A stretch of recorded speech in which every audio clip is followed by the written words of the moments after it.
Hey folks, today we're going to be answering a question that approximately no one has ever asked, which is, how do you build the most competitive Magic the Gathering deck that literally cannot win the game? We set out with a challenge, which was, let's build a deck that cannot include anything that can be described as a win con. That means no creatures with power, nothing that makes tokens, no lands that have the ability to attack, no cards that do damage to our opponent, no cards that mill our opponent, and no cards like Witness the Future that can create a loop that will infinitely cycle cards back into our deck to avoid decking via draw step. No. We were tasked with building a deck that has none of that. So what does that leave us with? It leaves us with essentially attempting to figure out how much we can demoralize the opponent into conceding before they realize the jig. Namely, that all they have to do is literally nothing, and they would win the game. This is a deck that we came up with that literally cannot beat a goldfish. And it turns out you can win a lot of games of Magic that you shouldn't with a deck that cannot win a game of Magic. So let's jump right into it. Or on second thought, before we jump right into it, I should give a disclaimer. This is the deck we came to at the end of the stream after making some adjustments. The early videos of this will be with slightly different versions of the deck from this. But, Alright, here we go. And we have immediately found a match. Delightful.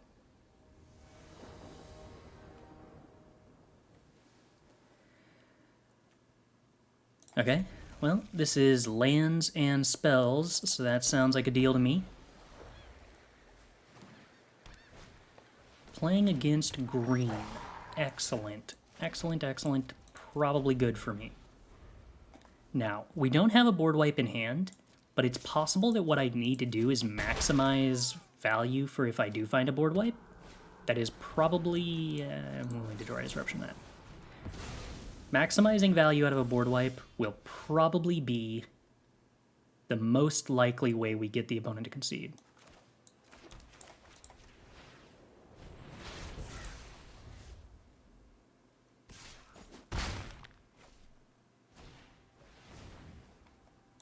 Sure. No, our opponent's missing a land drop. That's secretly extremely bad for us. Oh no, opponent missing land drops is like the worst possible thing I can think of. I need them to flood, not miss land drops. Okay, I cannot let them have a ranger class. They will never concede if they have a ranger class.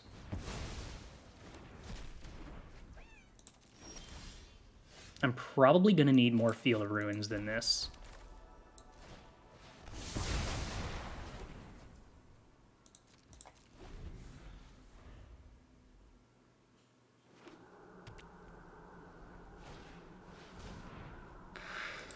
Okay, I can March of Otherworldly Light that.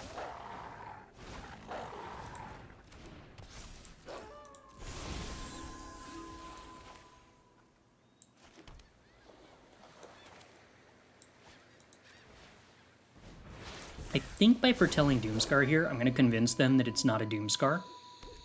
And so they'll probably play more creatures out into it. Because if this was a Doomskar, I probably would just play the Doomskar. They're not going to animate the Lair of the Hydra? Really? Huh, okay.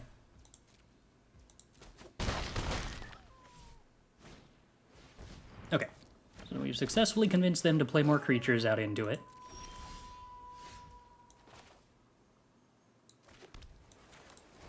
But we've not drawn a Field of Ruin for the Lair of a Hydra, which means I might need to march the Lair of the Hydra.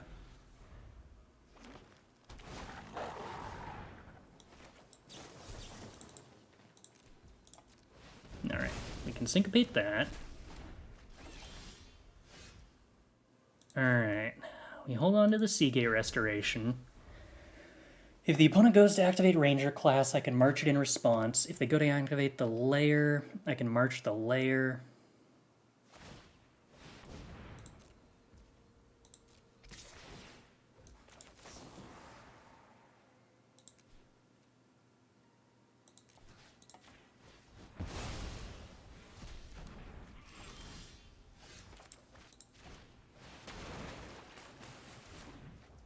Okay.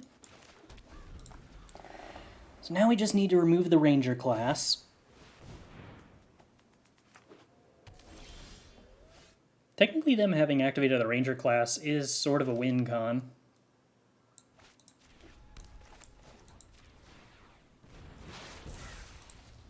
I shouldn't be playing these lands.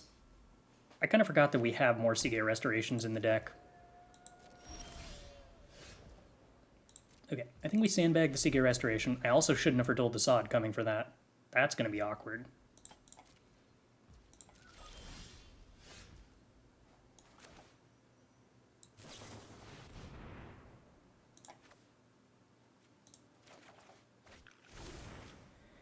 If I play Teferi...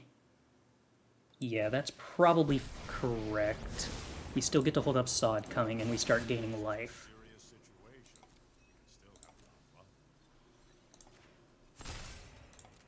I think ticking up towards Teferi Ultimate's a win con. Sort of. Well, you know what I mean. Helena and Elena. Alright, that I probably can't allow to resolve.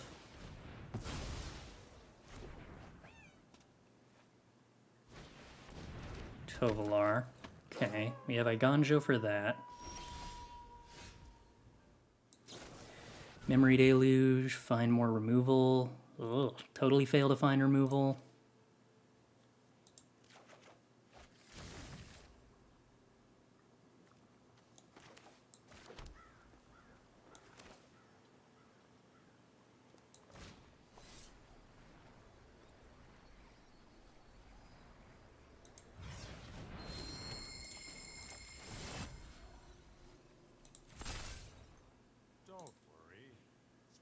Now, I kind of forgot that I can't use this Skyclave Relic's mana on my opponent's turn. With the Teferi uptick, anyway. I guess it doesn't really matter here. So we still need the opponent not to find a haste creature off the top here. We have Eiganjo for the Tovolar.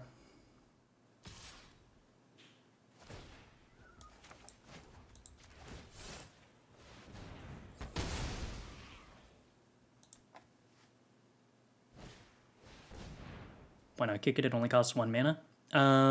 The 2 tokens come into play tapped. I guess then we untap one of them. Maybe I could have kicked it.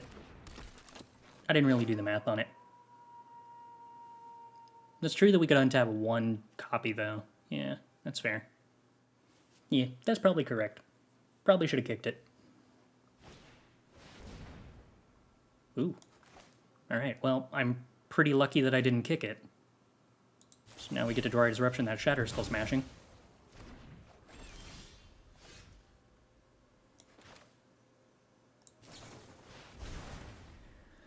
Alright, so we get March to answer the Ranger class.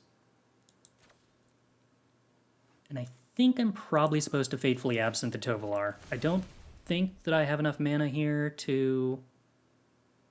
Yeah, I did not have enough mana to board wipe.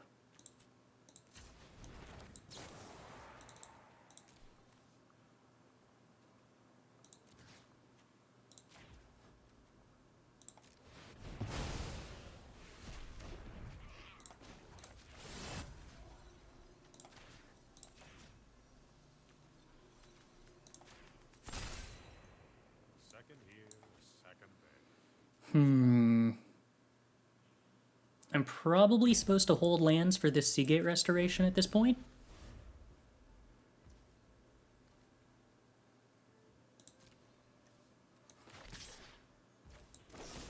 Alright, and we pop the Tovolar now that attacks have been declared and they can't crack the clue into haste creatures. How many cards left in library? 32. Alright, so opponent's not likely to concede anytime soon to that. No! My Teferi! That was a win con, sort of. Not technically. Alright, so we're going to take Sod Coming and Memory Deluge. And we are not going to play any lands. Then end of turn, we're going to Memory Deluge, and we're going to take Teferi and Behold the Multiverse. And we're going to play Teferi.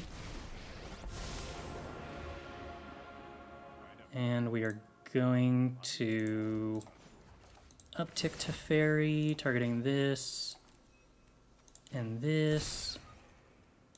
And we're going to Memory Deluge at sorcery speed. And I'm going to grab March and Syncopate. And then we're going to start making land drops. And then we're going to pass the turn. We are capable of decking ourselves. That might happen. Ultimate Loner is allowed to resolve. I'd rather save my Sod Coming in case they have a hasty threat, given that I've got March to answer it anyway. You will go ahead and kick Skyclave Relic.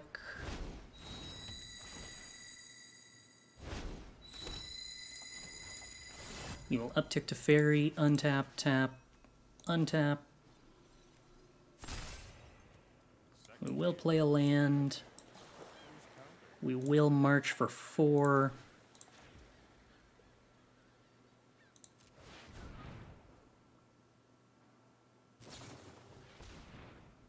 Snakeskin Veil. That's certainly awkward. I do actually have to counter that, which gives them an opening here.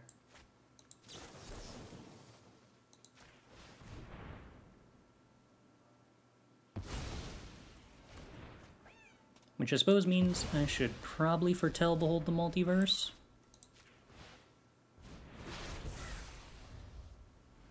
We are allowed 1 Clear the Mind, I just don't think that that's actually, like, a useful inclusion.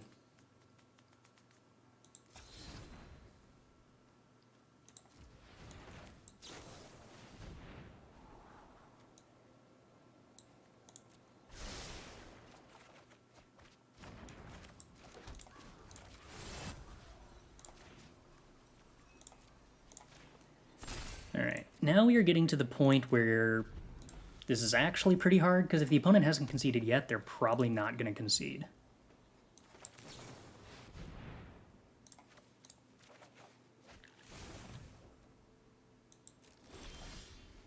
Which means we have probably lost.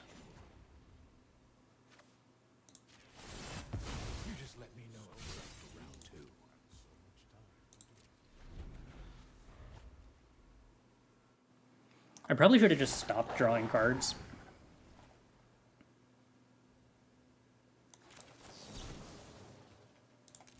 You know what? Actually, that can resolve. I'm just going to Doomskar it.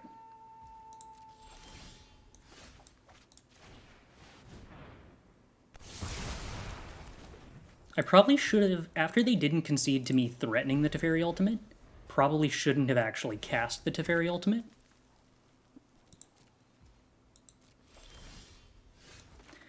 I think Field of Ruin is not a win condition in the same way that a single Clear the Mind isn't a win condition.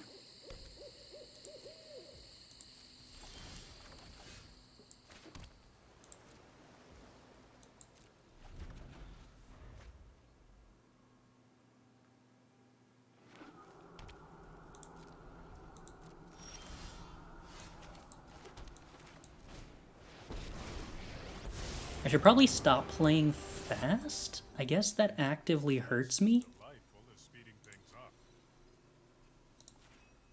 Like, goes against everything I've ever learned. But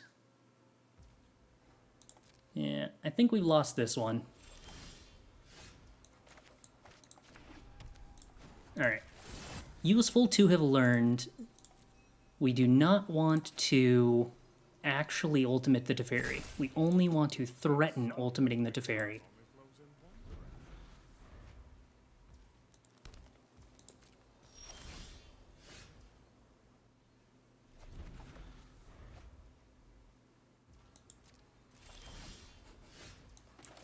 Does this make you not have a hand size? Why am I not discarding to hand size?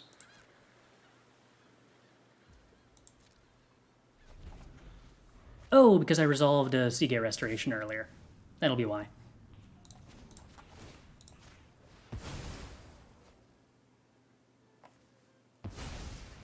Clear the Mind is too much of a win con. Yes. Essentially.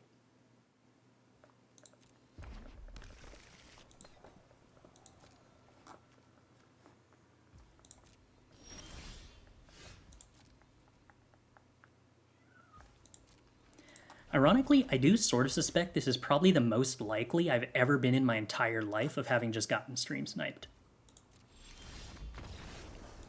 Oh, what's the standard version? Witness the Future is the card I'm thinking of. Alright, unfortunately didn't get there for that one. You know, I will confess, this is actually going a lot worse than I was expecting, and I say that kind of seriously. I thought that I'd be able to win like 50% of the games. I did not account for the fact that, like, we would just end up not being allowed to play normal good control cards that I would use to just build a regular control deck. So having to play, like, bad control cards makes it quite a bit more awkward. Like, all the Shigeki lists we've been playing are control decks that basically don't win the game, but are very strong. But the fact that, like, Shigeki having 1 power makes it not a valid card to run is challenging in ways I was not anticipating during deck building. Can we apply the same concept to Historic? I suspect it's a lot harder to get players to concede in Historic, if I hazard a guess.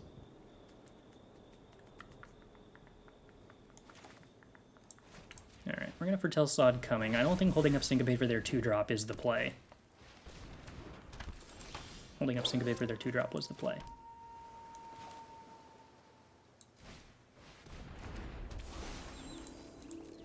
I regret my choices!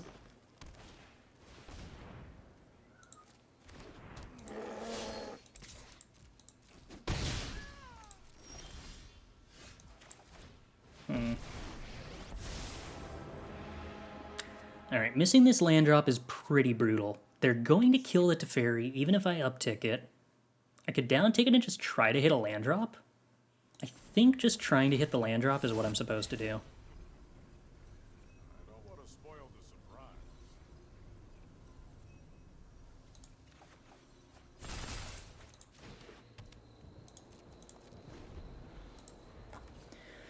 That gets me closer to Meathook for 4.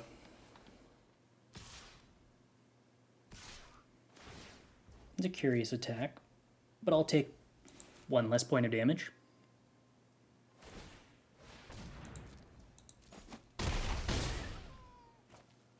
Only time will tell. Alright, we get a draw card. Alright. I can definitely play a Doomskar. Alright, let's get rid of the Syncopate. We have the Sod coming already. We still missed the land drop. Harsh. So I could just play the Doomskar here. I could play Teferi, uptick. I could play Teferi and downtick. I could foretell Doomskar and pass. That's sort of an interesting option. I think I'm probably just supposed to foretell Doomskar and pass. It's really tempting to foretell the Behold the Multiverse too, but I think I'm supposed to hold up Sod coming because I'm going to have a hard time against a Planeswalker.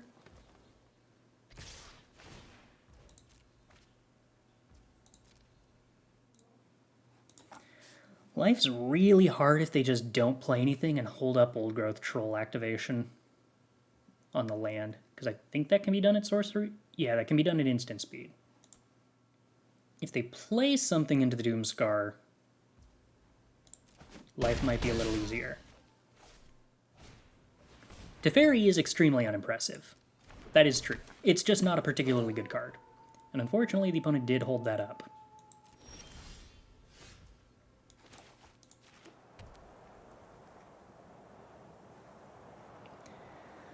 So Snakeskin Veil turns Old Growth Troll into a 5/5, which makes Meathook Massacre for 4 not very appealing.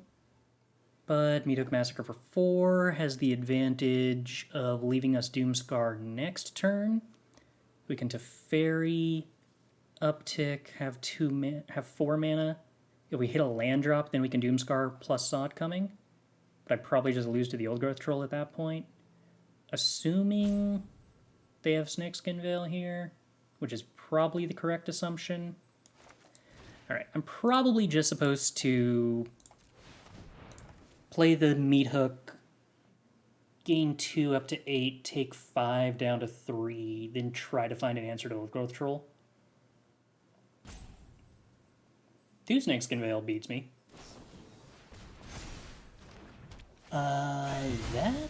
Does that? Probably does. I gain 2 life.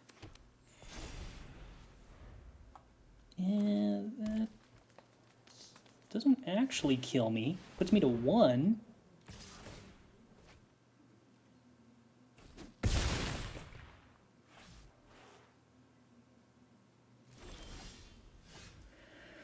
Alright, we drew a land.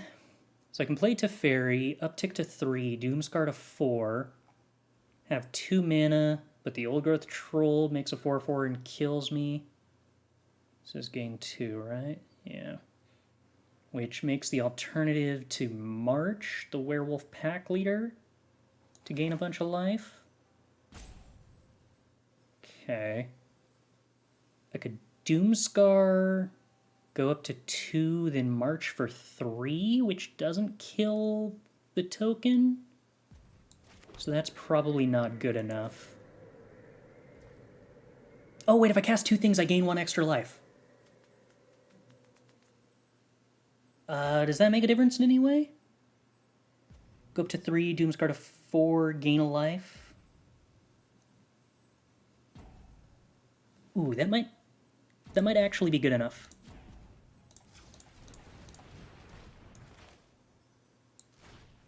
I forgot this was the Celestus. I should switch one of the other things back to the Celestus as well.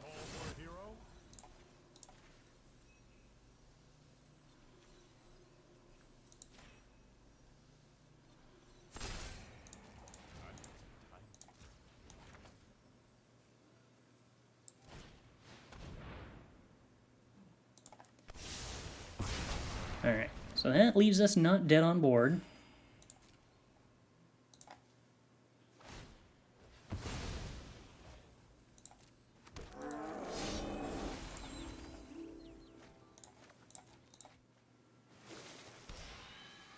Layer's going to be inconvenient. And we're out of board wipes. Am I okay with them having a Werewolf Pack Leader, or do I feel the need to counter that? I die to a lot of things if I counter that. I sort of think that I need to... Well, okay, I think I let that happen, and I think a board wipe top deck is my out. No, a board wipe top deck isn't my out, because then I don't have enough mana to march the layer, and I do have to march the layer. I was definitely supposed to Sod coming the Werewolf Pack Leader and just accept losing to a pump spell here, I think. I suspect I'm now committed to drawing a board wipe. No, I have Teferi to make mana. I need to remember that. So that definitely is a way in which I could board wipe and then march the layer. But having failed that... March of Otherworldly Light actually gives us a 1 mana answer to layer, which means I can now down-tick Teferi to try to find a board wipe. Yeah, failed. Okay. That's going to make things tougher.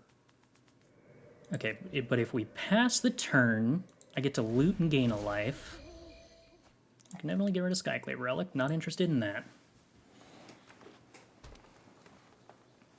So we get to March Lair, then we get to March something else.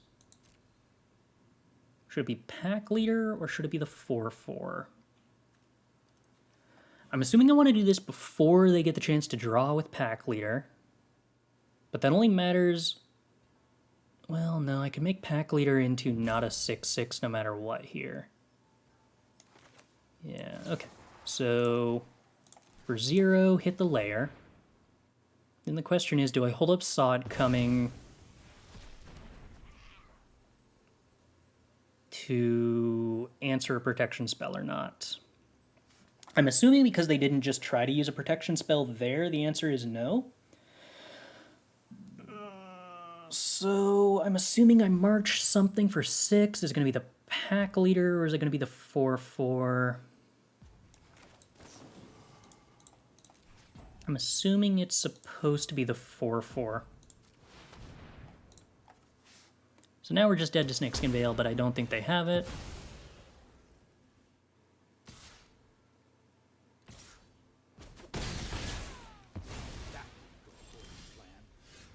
March isn't bad. Cast Behold. See what we can get. I will take a Memory Deluge. We find a Field of Ruin. That is not bad at all here. We get to march the Pack Leader while they're tapped out. That technically was a reason to have left them with the token instead of the Pack Leader, but I think as far as the mana goes here, it doesn't actually end up mattering. Do I want to loot here? Probably not.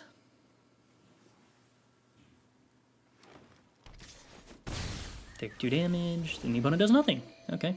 Probably still don't want to loot. Doomskar. Pretty happy for telling that.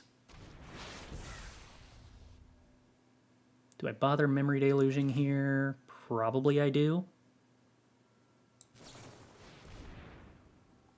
Alright, we'll take Teferi and we'll take Sod coming. Okay. Down to 5. Acceptable. Kazandu Mammoth. Acceptable. Got nothing else for us, opponent? Okay. So let's play Teferi. And uptick Teferi. And then play a Doomskar. And then gain some life. And this is the part where things get weird. Because I do actually have to kind of slow play the opponent. If I play super fast, they probably won't end up conceding. And I do need them to concede. This is a strange thing to have to maximize for. Alright, we will take action and see if we have something to loot away. I would prefer... Alright, we got it! We did it! Woo! What if we added a Siphon Insight? That's a win con. This deck literally does not have a win con. No. We must force the opponent to concede. If the opponent sits there and draws cards, we will lose. Alright, we'll keep this.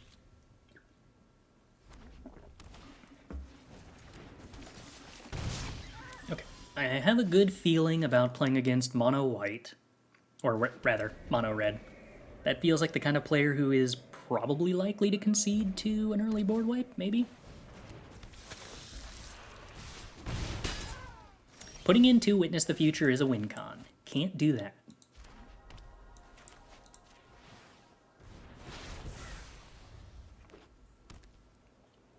Come on, opponent.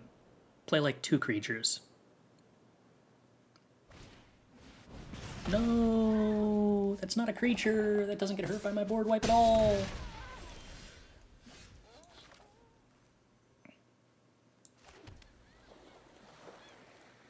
Half tempted to play Skyclave Relic, half tempted to just play Doomskar.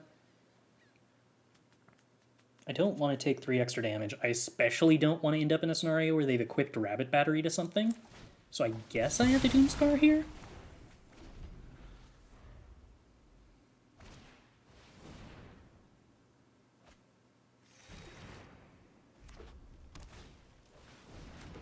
Ugh. Alright, Roiling Vortex is pretty evil. It's good tech against runes. I mean, it's okay tech against runes. They can always just pay 1 colored mana, but it stops them from casting stuff for 0 mana. We do have March of Otherworldly Light. Oh, I really should have switched out these Skyclave Relics. I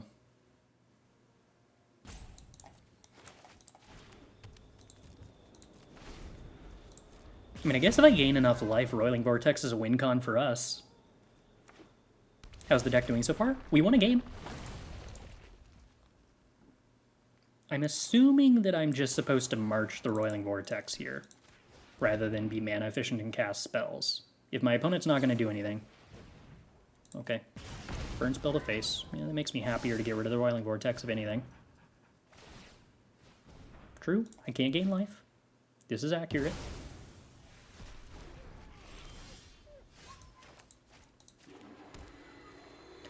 Do I try to play Skyclave Relic here? I'm assuming I'm not supposed to. I think I'd rather Memory Deluge. Okay, opponent doing nothing. That's probably bad in the sense that it means they probably have a bunch of burn spells to go face. Which is scary. Hopefully it means they have a bunch of lands. Okay, I like Meathook and I like lands. Oh, and I love March of Wretched Sorrow. Oh, I'm really tempted to play the Skyclave Relic kicked, but I kind of think if I do, I'm probably just going to die to a Bloodthirsty Adversary. Rabbit Battery. Okay. This is acceptable. I would like to march the Rabbit Battery for 5, please. Gain 5 life. Gain 5 life. Gain 5 life. Don't kill your Rabbit Battery in response. Don't kill your Rabbit Battery in response. Don't do it. No! Okay, Teferi. Stellar. Beautiful. Wonderful. Perfect. Lovely. Life gain.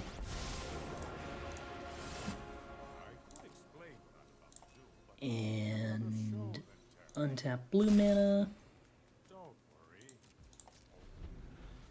Could I have gotten to the same amount of mana by playing Skyclave Relic here? Or would it have been 1 less? I'm assuming it would have been 1 less. I could have played the Relic, but then my Syncopate would have been worse. Right? So I was on 6 mana, Teferi put me on 3. If I go Relic, play Teferi, yeah, then I'm on 2, so my Syncopate actually wouldn't have countered this creature. Relic costs 2. 4, play 2. Does it cost 2 or does it cost 1? Wait, now I'm confusing myself. It seems like it should cost 2, but doesn't it cost 1? We end up with 2 mana if we play the Relic first. If we play... No, yeah. Relic costs 1 because it makes a mana and gets untapped by Teferi. Yeah, so it effectively costs 1. Alright. I don't know why my brain just refused to process that correctly. Okay, I think this is sort of keepable. Once again, I've forgotten to take out Skyclave Relics.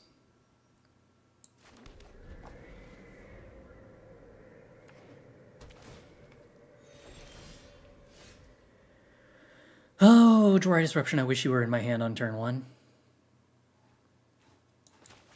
Oh well.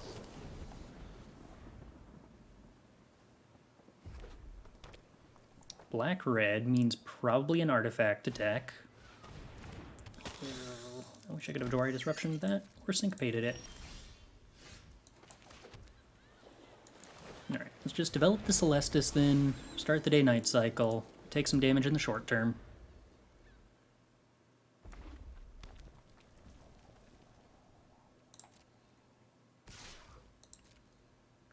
Cool seeing you play Elden Ring, been loving it myself. Oh yeah, I've been having a ton of fun with Elden Ring. It has been sorely tempting to play it off stream. But I have somehow managed to refrain thus far. Yeah, we get to loot away the Skyclave Relic. Fable of the Mirrorbreaker is going to be fundamentally just super difficult for me to beat, I think. Maybe I actually need this Skyclave Relic? The trouble is I need like every card in my hand right now. I guess maybe I don't need the land. I can just hit the land off Behold. That sounds like a bad idea. Molda 3, thanks for the follow. Glad you're enjoying the stream. I'm probably not supposed to let them have this token-making treasure. Especially now when I can kill it and cast Behold the Multiverse in the same turn. So I'm assuming they're going to sack that. Sure. I could counter this Deadly Dispute. I suppose that's probably a good idea.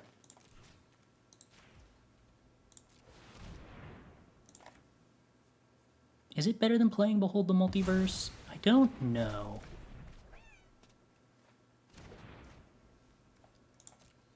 I'm not completely convinced that was actually correct.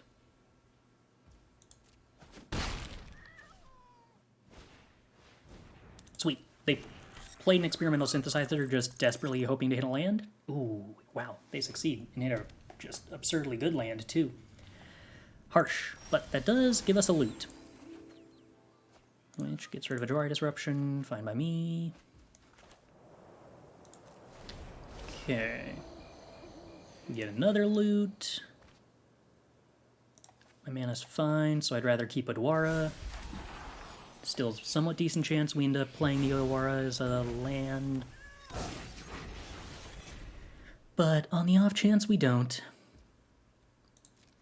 Alright, Blood Tithe Harvester does damage to us.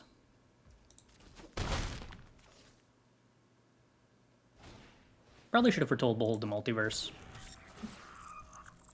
No, I guess there was a potential that I wanted to cast March for 5, so it wasn't necessarily correct to do.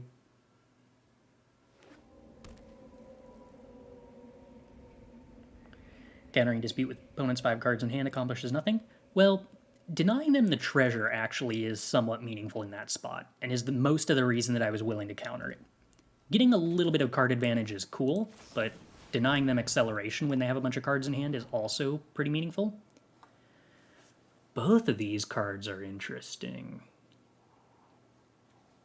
I don't actually think I can afford to take Doomskar here. I think I need to find the next piece of card advantage faster.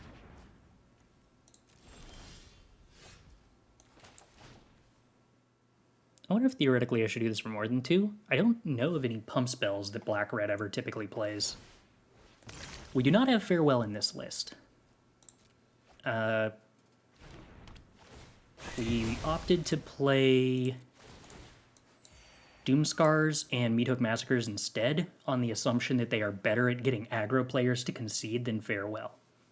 I do think that Farewell is usually a better board wipe in like a broad metagame, but we're in sort of a weird specific niche where we just have to maximize our ability to force opponents to concede early on. March being able to kill the den is nice. That's true. Onicult Anvil Experimental Synthesizer is the part of this game that we probably lose to. Quite easily.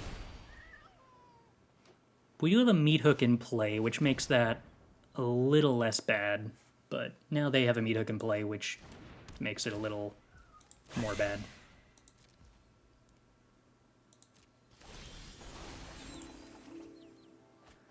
Alright, we get to loot away a land, and then we draw a card, and it's a land. And then we play that card, and then we pass the turn.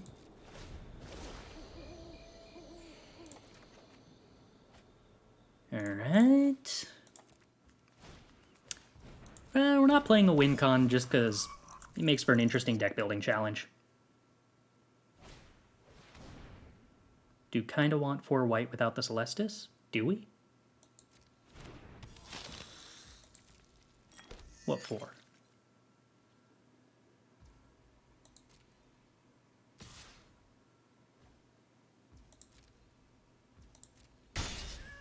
I think we cut the masteries for the Meathook Massacres. Playing the quadruple white spell without, or when we took the mana base to 3 colors, I don't think really works.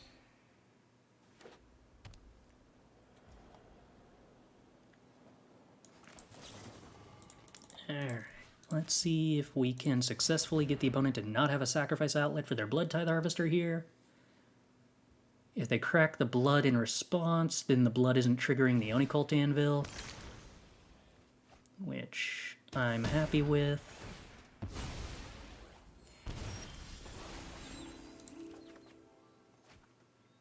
Syncopate is sort of acceptable-ish. March kills Den. We dig that. Alright, I think we loot away Otawara here, unless we hit a land, in which case we loot away the land. This is a matchup where Farewell is nice, but this also is a matchup I don't think that I can win. March does kill Anvil. That's true. That's true. Maybe that should be a higher priority than killing the land with it? Although I don't have a lot of things that kill the land anyway. We actually do have some potential of decking the opponent. Not a lot. But some.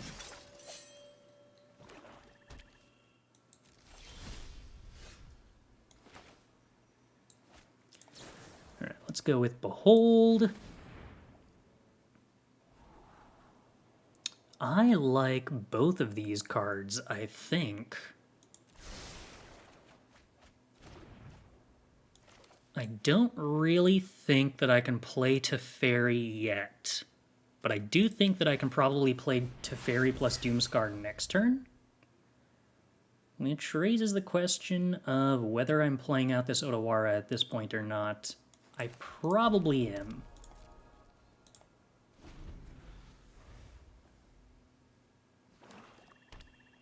Yeah, the nature of the Anvil deck being that they're very unlikely to concede is why I didn't really include Farewell to beat their deck, because I'm not really sure that I have a very high chance of being able to make them concede anyway.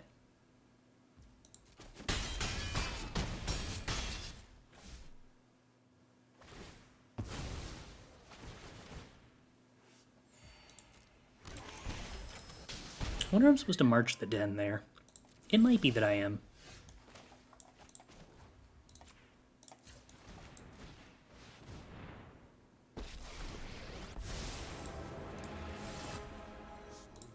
Whoop. Cancel. I thought the first one was creature, but it was actually artifacts.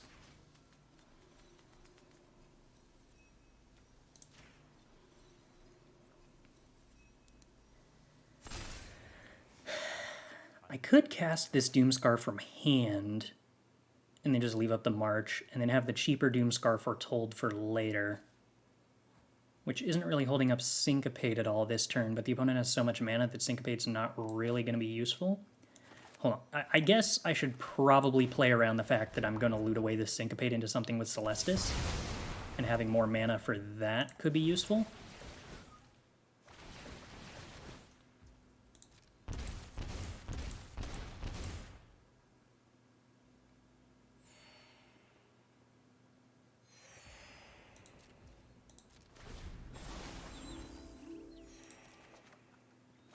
Okay, well, land is more dead than Syncopate.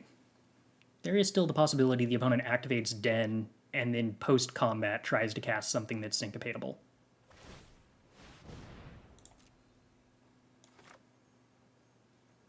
I think getting rid of this Den is more important than getting rid of the Onicult Anvil.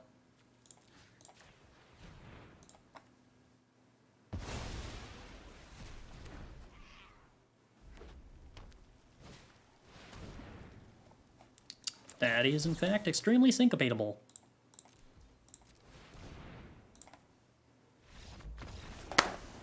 Oh, I can't believe we won that game. Oh, you love to see it. Alright, well, we're on the draw, which kind of sucks, but otherwise, our cards do things, which is kind of nice. Deserted Beach is possibly like the worst thing that I could ever see. I don't believe that I can beat a blue-white deck.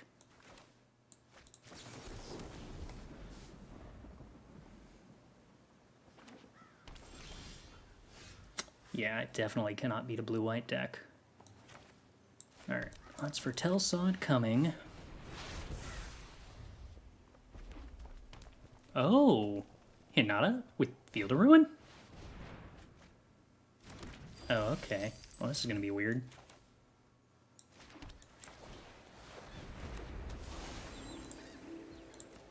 Seize the spoils, huh?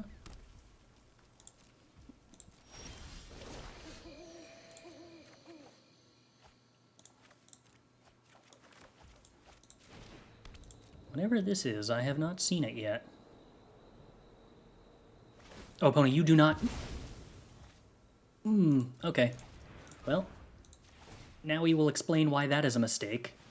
I'm just going to stifle, or well, fizzle their Field of Ruin trigger now, which means they're just down a land.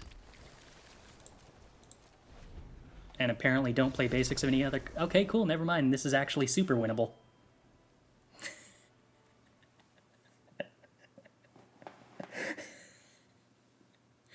Opponent, all you have to do is not concede and you win. Alright, well, this hand gets to foretell Doomskar on turn 2, which I think means I'm supposed to keep it.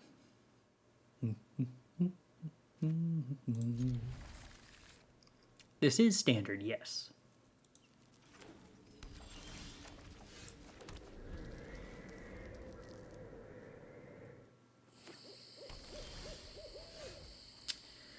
Naya Piles. I don't think Naya Piles is going to be excited to play against Doomskars.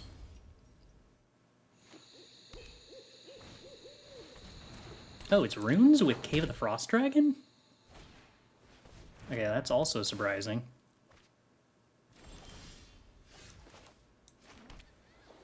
Huh. Alright, well, let's give the opponent the opportunity to kill us next turn, because I think I need to develop the Celestus for mana. Field of Ruin can fizzle if the target is gone. Yes. So I could have interacted with this by Doomscarring last turn. I just don't think that that's actually a feasible route to victory. So if their Field of Ruin targets my Field of Ruin, and I sack my Field of Ruin in response, their Field of Ruin just doesn't have a valid target when the trigger goes to resolve. So it fizzles and they don't get a land back. They got Rune of Might instead of Rune of Speed? Okay, they just had Rune of Speed in hand. Sure. That works too. At this point, what we really want to draw is probably Syncopate and hope that the opponent doesn't have untap land plus Showdown of the Skulls.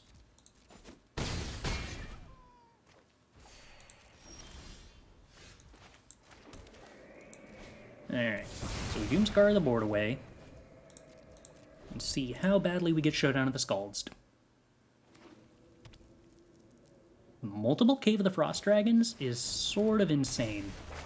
The Rune's mana base is kind of a pile of garbage and absolutely can't support, like, more than one layer of the Hydra, and it absolutely can't play Cave of the Frost Dragon over Lair of the Hydra. But, oh well, here we are. Can I afford to foretell this Doomskar? I kind of badly want to Syncopate the Rune of Champ. Well, you know what? They don't have cost reducers, so I can probably afford to foretell the Doomskar here.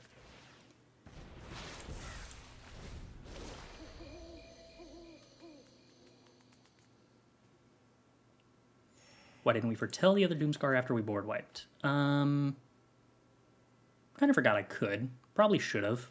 Technically I was holding March up for 1, but yeah, that wasn't really very useful. Yeah, we can probably just play all this. There's a pretty good chance that our opponent plays Champion and opens up an opportunity for us to March of Wretched Sorrow in response to all the triggers.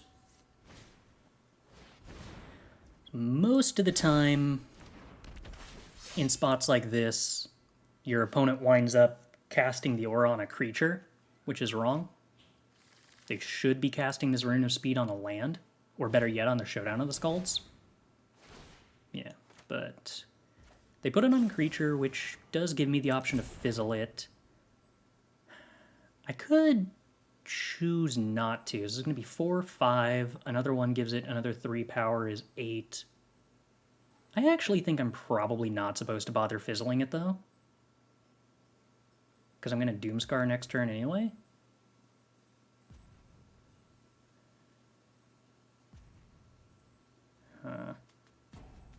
Yeah, I think I'm supposed to hold the March of Wretched Sorrow for the Cave of the Frost Dragon in a position like this. Which means I just wind up casting Memory Deluge instead. Oh, cool. It's a raid that doesn't even give them additional power.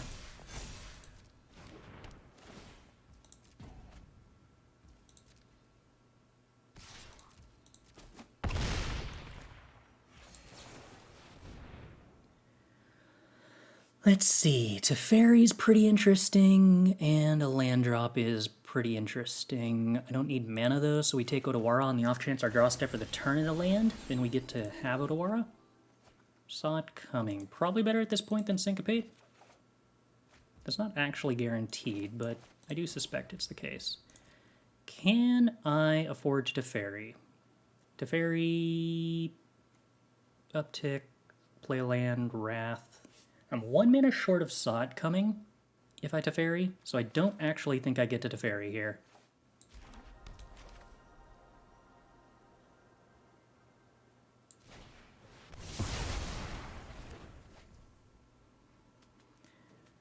I could foretell Saw It Coming, which denies me the ability to Saw It Coming plus March, but I don't actually think there's a very high chance that I would ever need to Saw It Coming plus March.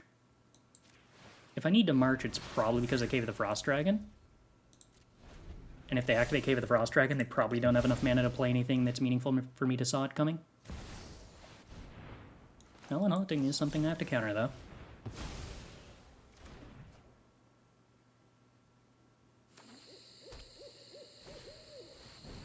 Borrowed Time, exiling Celestus. That makes my Teferi a lot weaker. I think I want to Teferi and downtick looking for a land drop here. Well, Jwari Disruption counts as a land drop.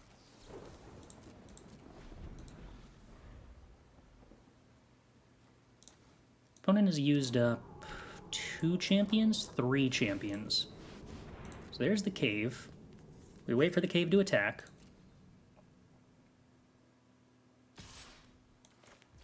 Attack goes face. Interesting. What if I declare no blockers? We just go immediately to damage? Alright, well, I'll try removing it. Successfully removed. Jukai Naturalist. Okay, so we can march that without too much concern. Do I want to do that now? I'm actually sort of tempted to hold the march for the other cave, though. If this Memory Deluge doesn't hit an untapped land, then I can't actually march the cave. So I think we play Jwari Disruption. I think we foretell Doomskar. And I think we just uptick Teferi.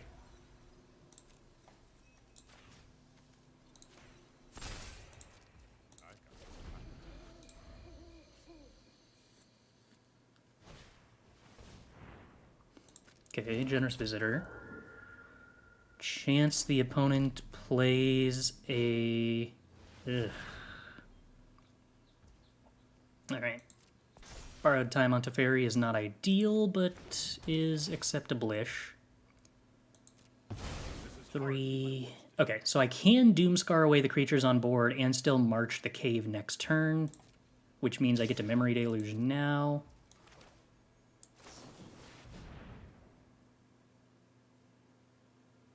Don't really want Meathook. I do probably want Syncopate plus Field of Ruin, however. Answers another creature land if they find one.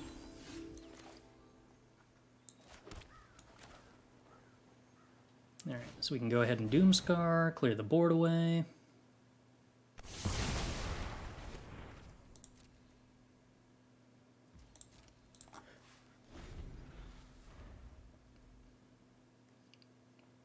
We're approaching the point at which the opponent is likely to concede if they draw a couple too many lands in a row. I could have Field of Ruin the cave there on the end of their turn, but I don't actually think I want to deck thin them at all. Also, currently they're actually decking before us, which means I actually have a win con this game, which is kind of wild to think of. Alright, so let's go ahead and remove this cave and then cast Memory Deluge. Since apparently I can attempt to mill my opponent out. This bit doesn't really matter. Cast a Memory Deluge. Take Teferi. don't actually want Behold. I mean, that might be wrong, but I think I'm not supposed to draw more cards than my opponent. Which means I get to cast one more Memory Deluge currently and no Beholds. Second here, second there. Who's counting? We're playing around the possibility that the opponent doesn't concede, at the very least. Do I care about this borrowed time? I suppose I care in the sense that ultimating Teferi might make, or threatening to ultimate Teferi might make the opponent concede.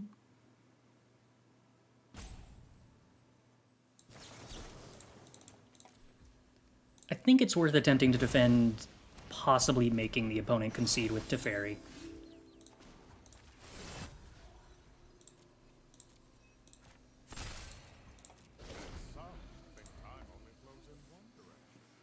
Teferi does gain life, but holding Syncopate means that I can... I don't think I'm supposed to let my opponent draw a card here. 6, 9, 10.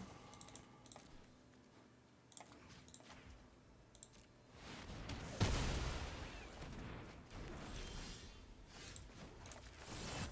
think there's a pretty good chance the opponent concedes here. If I threaten ultimating Teferi after they draw land, is the hope. Opponent drawing cards, meaning that I get to draw more cards, is actually pretty interesting and is kind of one of the reasons that I sat there not doing anything for a little bit. Alright, let's Memory Deluge. There are enough cards that we can afford to do that. We're just going to take the board wipes. We uptick Teferi because I don't actually want to ultimate it. That would, weirdly enough, actively be bad for me. And for Doomskar,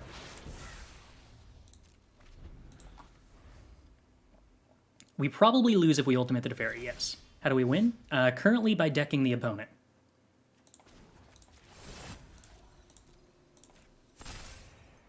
Give me a moment.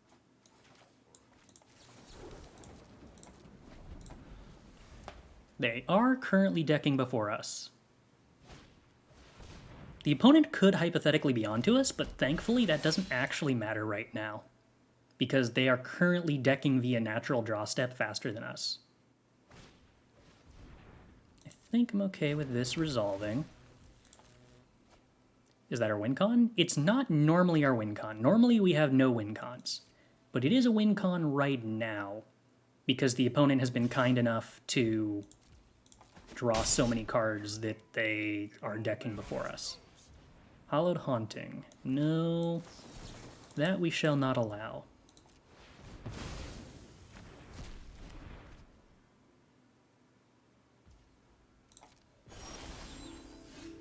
Now, I think I'm okay just killing this Runeforged champion.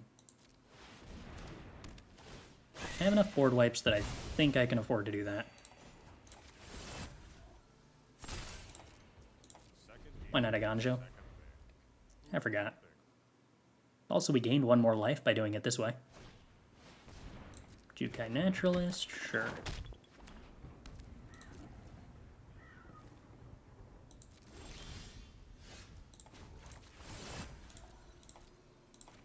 Yeah, we don't really care about Teferi's loyalty. Like, if I can bait the opponent into playing 2 creatures into one of my board wipes in order to kill the Teferi, I think that's actively better for me. And not using Eiganjo kind of increases the chance that happens.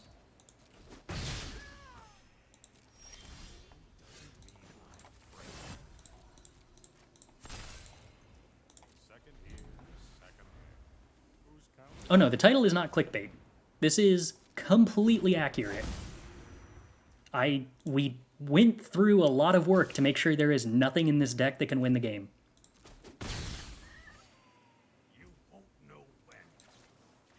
Alright, let's get rid of Hallowed Haunting.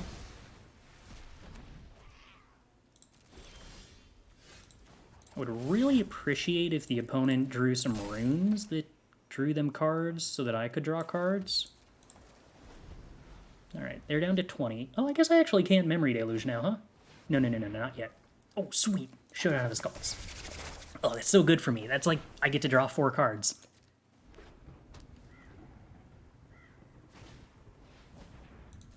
Yeah, you can totally draw a card off that rune opponent. I am more than happy for you. Congrats. More Jukai Naturalists on the board? Be my guest. Oh, sweet. I get to draw how many cards now? Oh, I get to draw like 5 cards now. Sweet. Alright, let's take March and Meathook.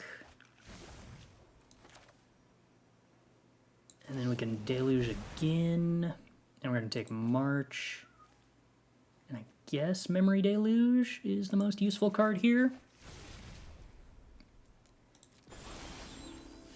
Alright, so let's go ahead and Meathook for 2.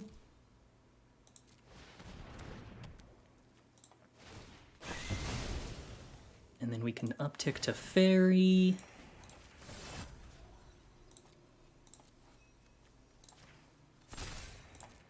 Don't worry.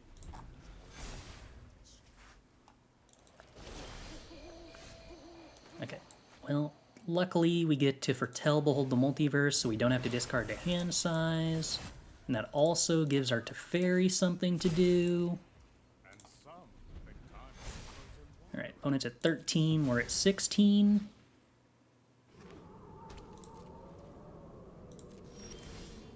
Alright, well now we're discarding a hand size.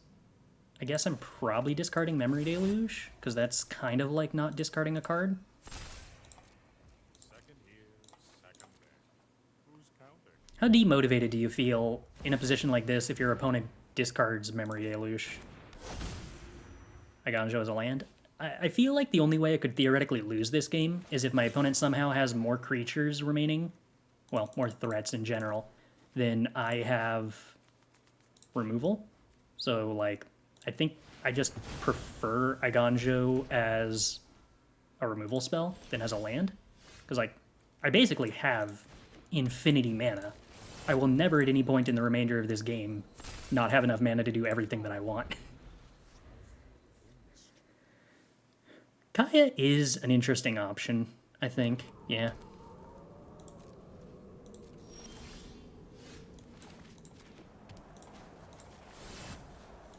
I'm at 43, yeah, but like, opponent still might sort of be able to kill me. Probably not, but like, hypothetically. It's kind of a choice between 2 different modes that don't matter, right? Okay, opponent gets to draw cards faster.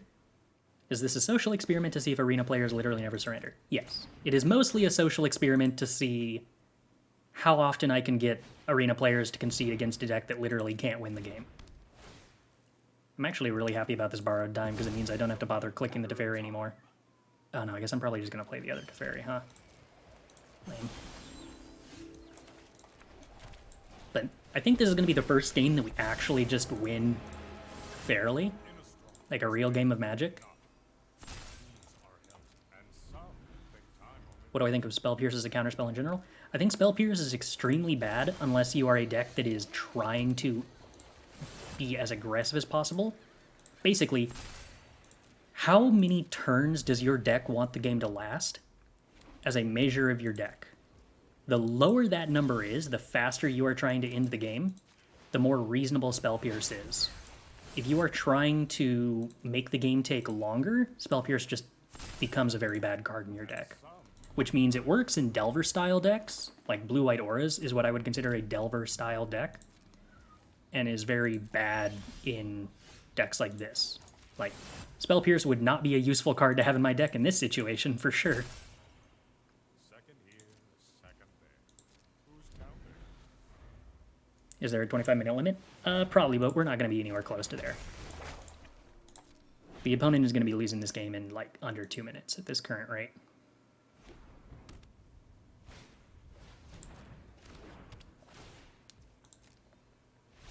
Woo! How many cards do they... Oh, do they actually have 0 in library? Whoa. Alright, what do you know? We actually got a real victory without the opponent conceding.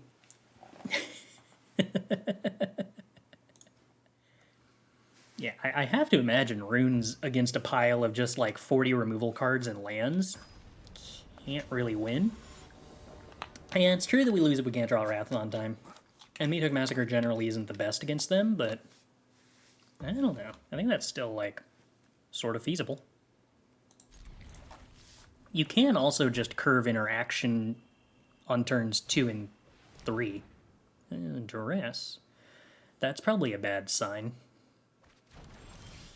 They took Meathook Massacre from the hand that didn't have any black mana. Huh. Okay.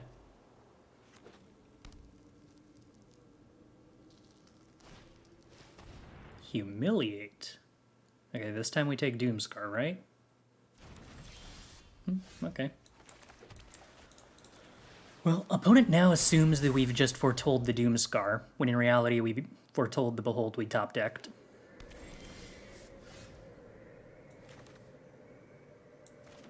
Well, we're drawing pretty stellarly against presumably whatever this is.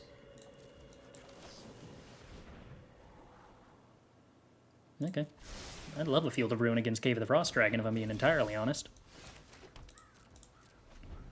Okay, so we are currently losing in the sense that we have fewer cards in our deck than the opponent. The main question is, can we draw enough cards to make the opponent concede before we deck?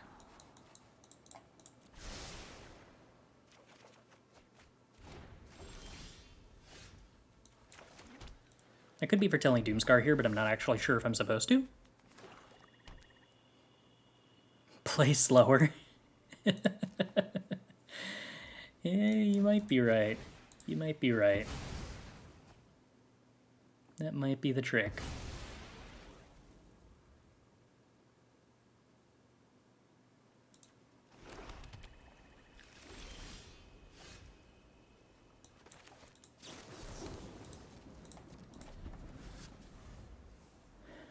Opponent's not really doing anything, which is sort of a weird set of priorities. Don't really want the opponent to get to see my hand.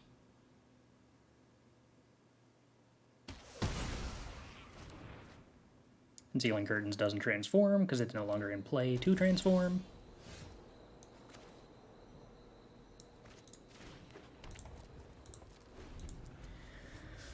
And now we get to start casting Memory Deluges and see if we can make the opponent concede.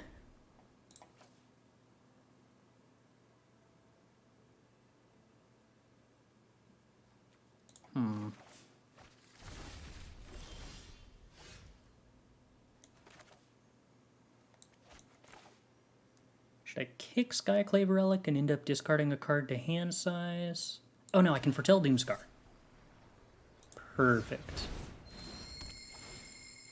No discarding to hand size here. Maybe read a book to us while you're playing. Maybe. We could figure out something to fill the time, to make this a little slower.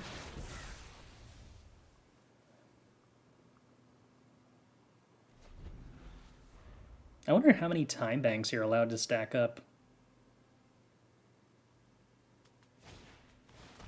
Valkmira. Okay.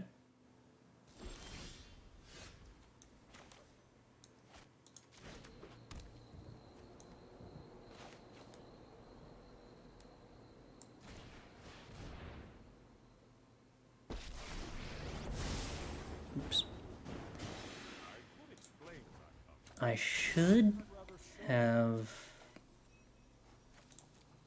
tapped using an artifact.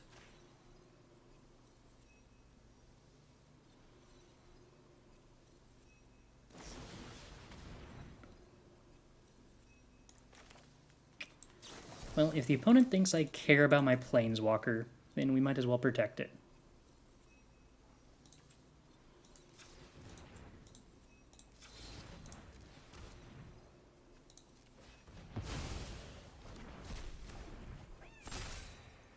And some think time only flows in one direction. Yeah, the number of time banks you have is based on how many turns you can play without roping, but I confess I did not know what those exact numbers were. Black-green instant that switches your hand and graveyard is a good way to get them to concede. Yeah, that is actually one that I kind of considered. The trouble is that there's, like, no other green cards we can literally put in this deck at all. Because, like, most green cards have power, so there just aren't playable cards. Like, we can't even play Shigeki because it has 1 power, so it's a win con. Is Lithoform in Standard? I believe it is. Zendikar Rising is still in Standard, yeah. Okay, well, let's go ahead and Memory Deluge. Let's take Memory Deluge and Doomskar.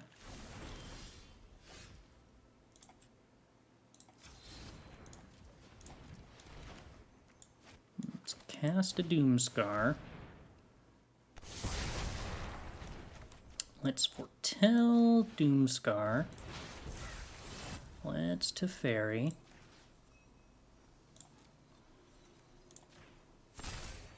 Let's foretell saw it coming, and let's pass the turn. Lithoform Engine plus Regrowth. Does that work?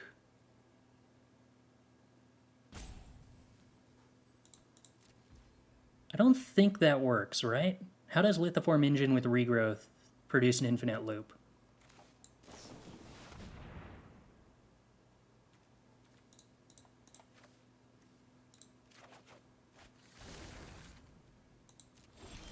Oh, 2 regrowths to loop. Okay, yeah, that does work. Yeah. Alright. So we can play Sultai Control with Lithoform Engine. Does Lithoform Engine not have any part of it that's a win condition? Because if so, that's interesting.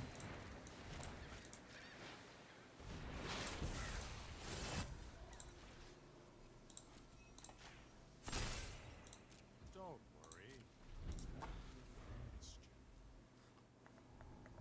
We are... I suspect the opponent doesn't have any card draw in their deck, which is the bit that's going to make this tough. I do really need to slow down how I'm going to play if I actually want to have a chance to win this game, I think. I just physically can't make myself play slower, though. Okay, yeah, it is not a win condition. This is true. We could build Sultai.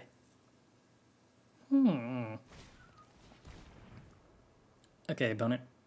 Duress resolves. You may look at my hand. I feel like that actively increases the odds you concede. We can do it, right? We can do it? Yeah, take a March of Otherworldly Light. It's harsh, but fair. Let's take March, and I guess a land.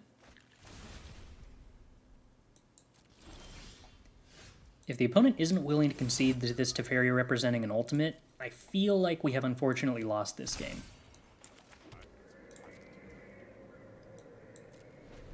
It was close. I felt for a little bit like we had some outs there, unfortunately. But I suspect the opponent's position is now that if we only have like 1 or 2 win cons, I could make them... No, I'm not going to get them to draw 12 cards with Dracula. Unfortunately. Regrettably, I don't think that will work. I don't actually know if Valkmira prevents 1 damage from March dealt to a Planeswalker. Let's see, what do we got? 5... 3, 8... 11? I think this is 11. Alright, let's find out how much damage this deals. 10! Huh, that does actually prevent damage dealt to Planeswalkers. Nifty.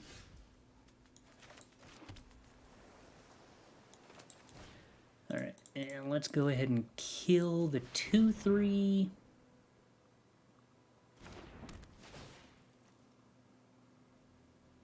Probably should have tapped using a relic. One of these days I'll know how Teferi works. Unfortunately, we have one less mana now. We'll see how detrimental that winds up being.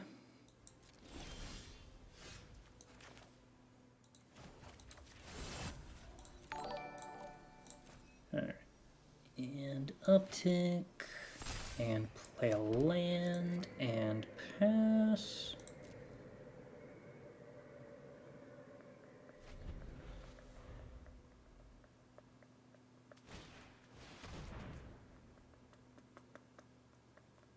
Okay, wedding announcement I am okay with. I just make some 1/1s and then we can wrap them all away eventually. Don't need to use Sod coming on that. I wonder if we can get to 100 life. I feel like that should be pretty doable. Okay, tell you what, team. That's the secondary goal we're going to be playing for. Not for any particular reason.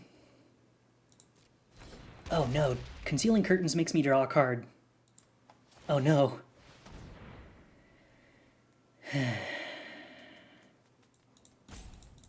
I could remove this in response so that the opponent doesn't get to make us draw a card. Alright,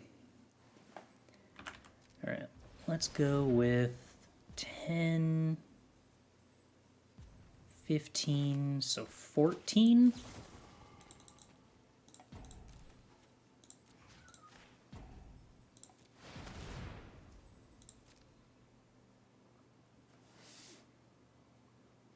I don't think I can allow them to make me draw a card here.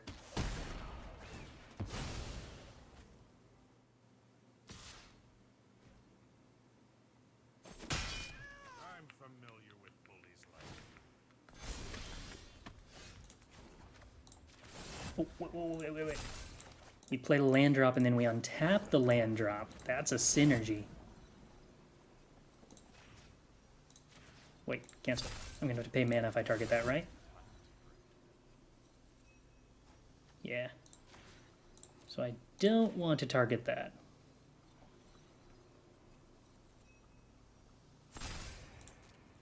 Alright, and we get to pass the turn.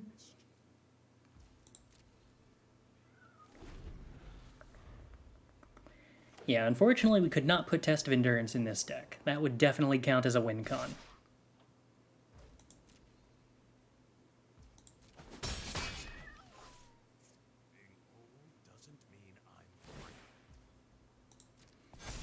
Alright, so they draw a card, and then Wedding Festivities transforms, and then we get to blow up the board. Maybe I should have Meathook Massacre instead.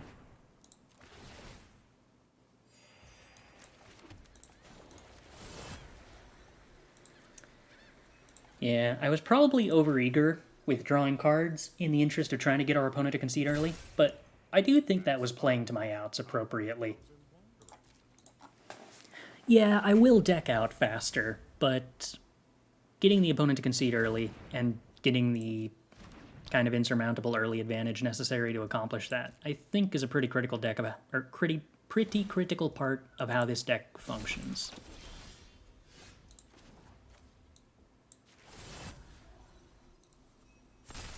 Now this set of tokens is going to do a lot more damage to Teferi than the previous ones. Orzhov has Wedding Festivity, which is sort of card draw.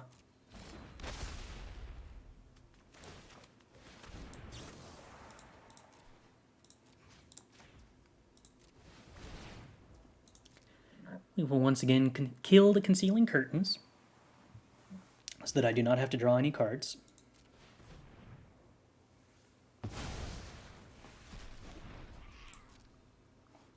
We have 22 cards in our library that we can still churn through. So we definitely got some time to try to make it to 100 life. I am a little light on board wipes at this point. I've seen that one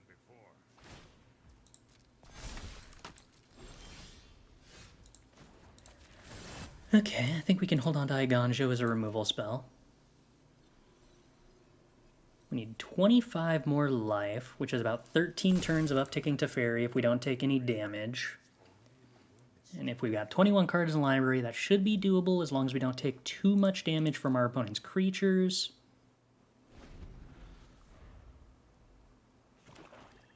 At some point I can cast this Behold the Multiverse or Memory Deluge if we truly need to find a removal spell. But I don't think we need to.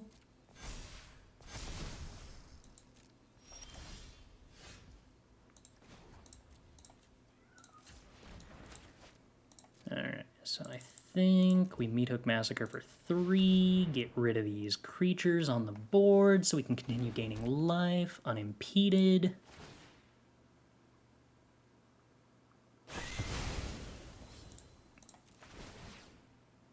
We've been getting a little bit of life for doing it.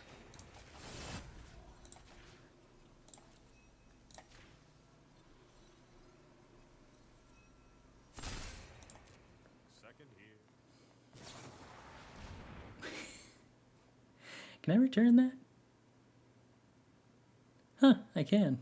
Would you look at that? I would like to return this Meathook Massacre to my hand in response to the Vanishing Verse. I've never done that before. That's exciting. Alright, uptick to Teferi, up to 81. Should only take about 10 more turns at this rate.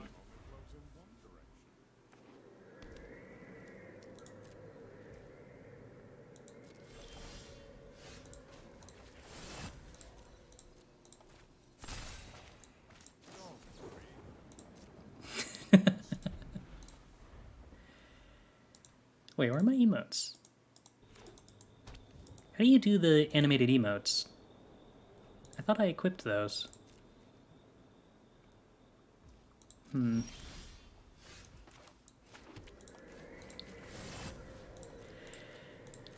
Alright. 85. I thought I did equip them. We'll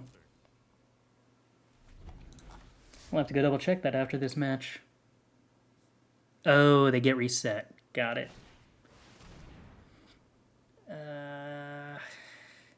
Very well. This doesn't actually force me to draw a card, so this piece of hand hate is acceptable. Spamming animations might help conceding, but I suspect it actually does the opposite, in my experience. I certainly am a great deal less likely to concede if my opponent is emoting. If they want to interact with me and like exchange pleasantries, then that means they value my company. I wouldn't want to deny them that.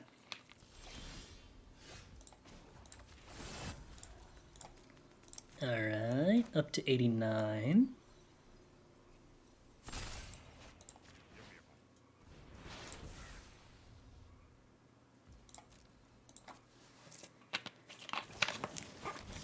Ooh, the Wanderer. Well, that's probably worth Sod coming in. Otherwise, that's gonna just cost a ton of resources for me to answer.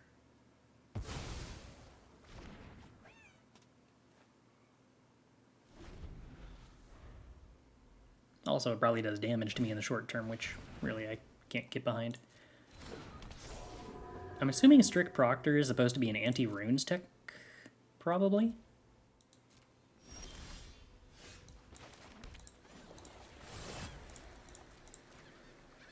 So if it goes at Teferi, I think I can ignore it. If it goes at my face, I'm going to have to march it, I suppose.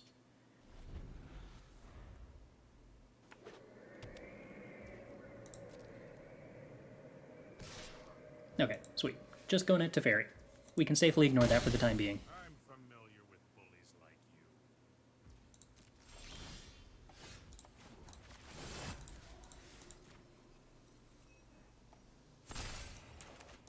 you. Almost there. 13 cards left in deck.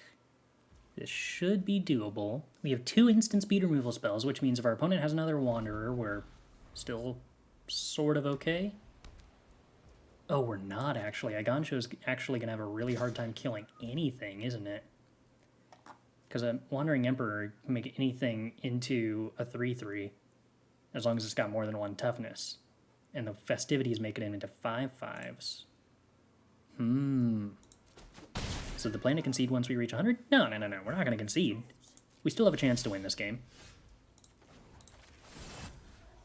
We're just trying to get the opponent to concede.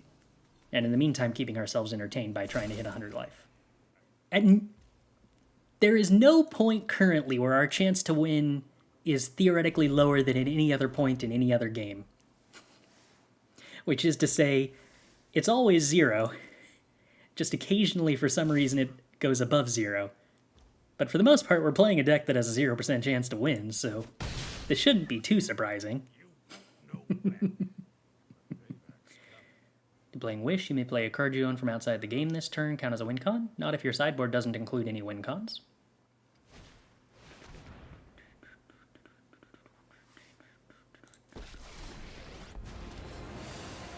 Ooh, okay, the Lolth actually, I believe, means that we hit 100 life this turn? I believe so. Alright. So let's... Oh, I can't march Planeswalkers? Wow, I have no answers to Planeswalkers. Goodness gracious. Alright, well, I guess we're just ignoring Lolth then. Is there a way that I can get them to draw enough cards with Lolth that they lose the game? Probably not. That's kind of more cards than they... I think that's actually the out I'm supposed to play for, though. We're going to set aside the gaining 100 life win con for the time being. And we're going to see if we can make the opponent somehow draw enough cards with Lolth to lose. But we will catch you. But if I kill the creatures, then the Lolth can downtick. And I think Lolth downticking is actively worse for me than Lolth zeroing. Oh, Wedding Announcement draws them cards too. Sweet. Okay. There's a chance.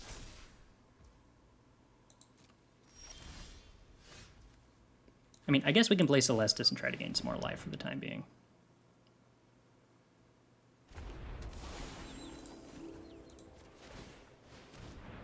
So we activate Celestus.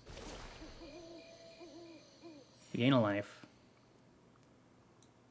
We decline to draw a card. Then we play Teferi. Then it's going to turn back to day and we'll gain more life. So without drawing any additional cards, we will have completed our 100 life quest. And we will also have not messed with the Lolth. Ooh, Wandering Emperor is pretty annoying. 5, 10? Syncopate for 10? I guess I can Syncopate for 10.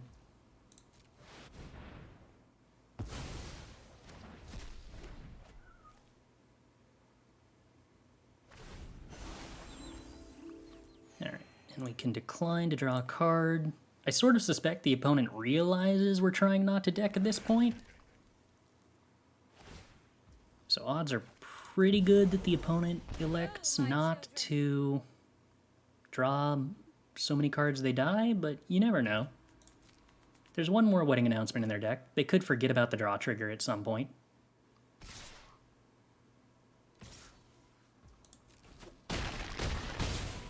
Okay.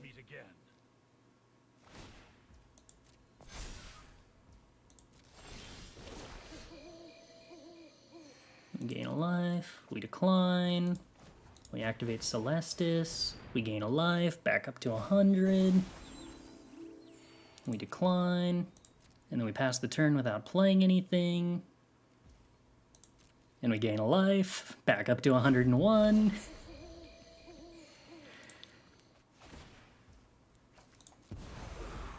Good minions are loyal and Magic's a silly game. There's technically a chance we might not deck.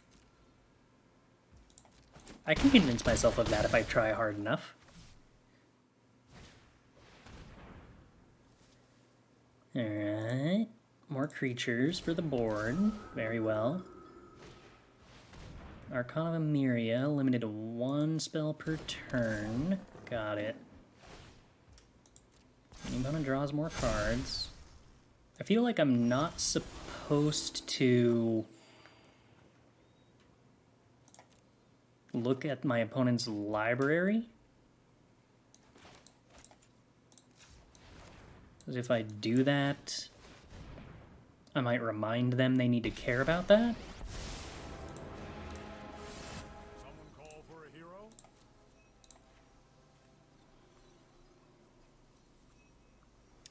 They do have reach in the form of possibly Wandering Emperor and possibly the creature on board that I need to be concerned about. Or, well, the creature land on board. And some think time only. But yeah, I don't think I'm supposed to Wrath for as long as possible, specifically so that they spend more turns zeroing that Loth. If you mouse over your own or opponent's library, it doesn't show for the opponent. Really? Is that actually true? Ooh, Kaya. That's actively pretty scary. 4, 8, 12, 14... So I believe I can syncopate this for 15? 4, 8, 12, 14, 15. Yeah, I think so.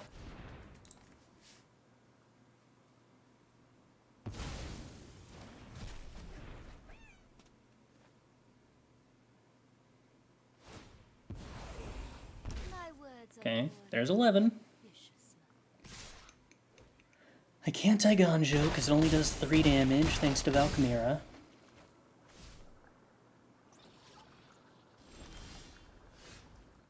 Is there really no highlight animation for libraries? I feel like I've seen my opponent highlight a library before, but maybe that's not true. Maybe I'm just super self-conscious about it. Only graveyards. Interesting. So I just have to make super sure that I'm hovering over while going in between anything around a library so that none of my lands or graveyard or exile zone highlight?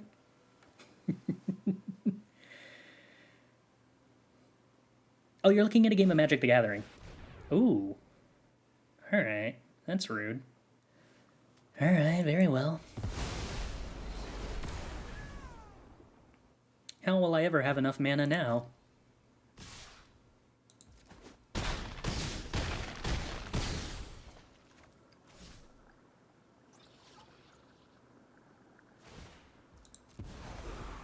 Oh yes, I know the knowledge you seek. 7 to 9. Okay.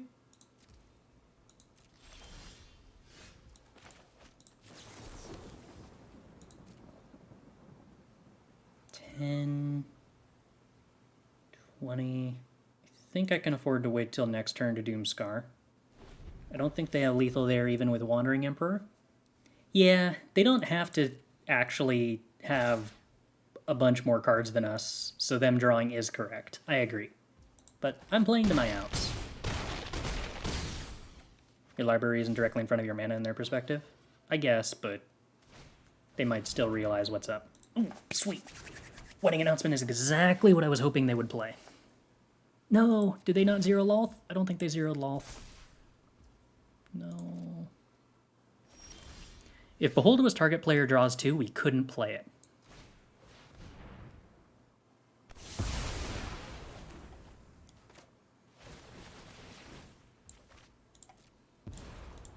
I will my subservient a gift in exchange for loyalty. Alright, so now we start gaining life with Celestus again.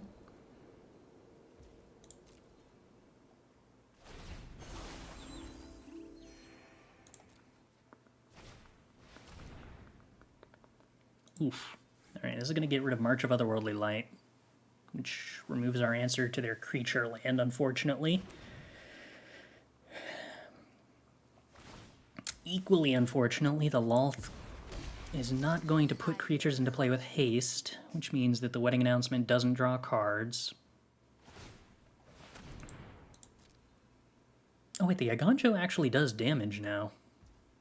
I forgot about that. Or well, it does 1 more damage, because they exiled their own artifact.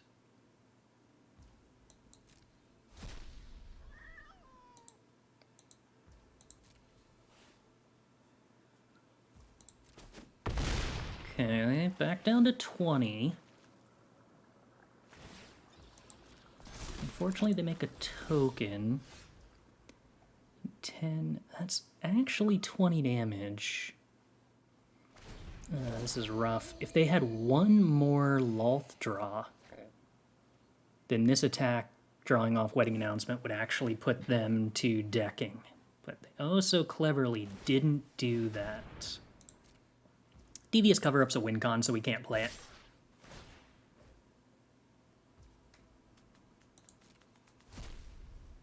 Alright, so the one life we gained off Celestus is currently keeping us alive.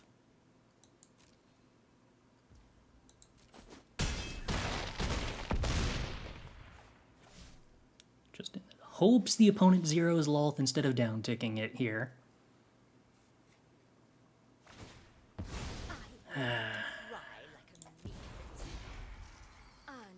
Harsh.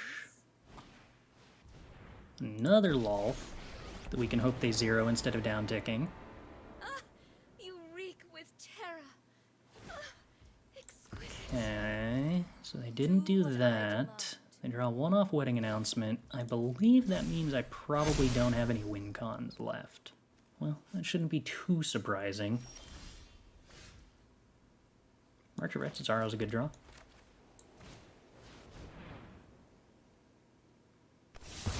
Alright, clear out the tokens.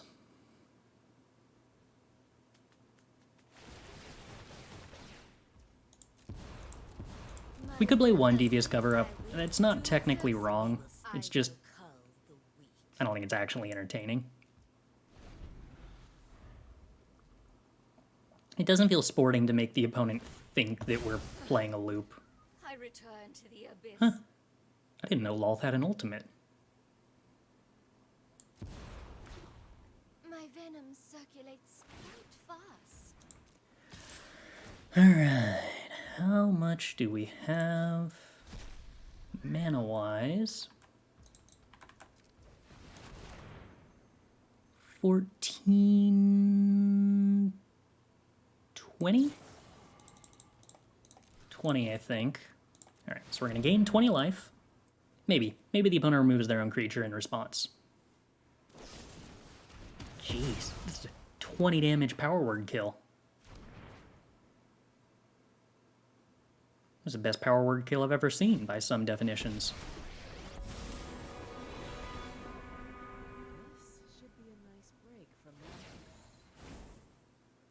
Alright, Kai is not threatening lethal. I did QQ in that position. Using QQ to count how much mana you have is like the best use of QQ.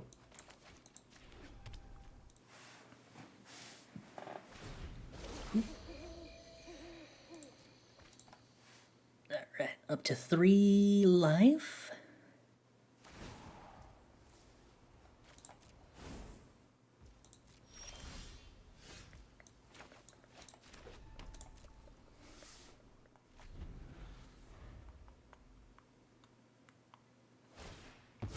Kaya emblem. Okay, opponent's got 2 different emblems. I don't think you can beat all of us. Well, I think we're gonna lose this game with 0 cards left in our opponent's deck.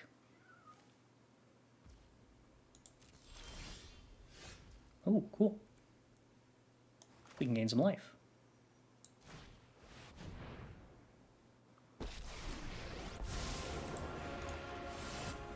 Can we gain enough life to not die to the Hive of the Eye Tyrant?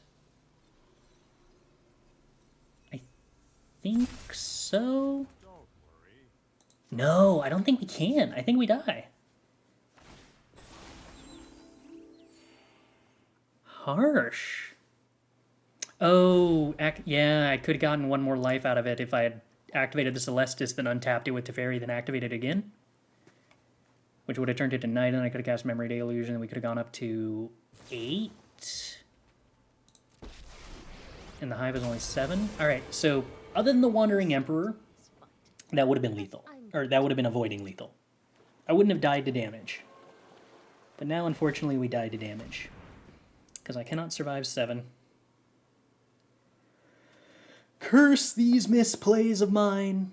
Well, I guess even if I had done it, I couldn't have survived 8 damage. Strike fast and Opponent found lethal on the last turn of the game. Dramatic.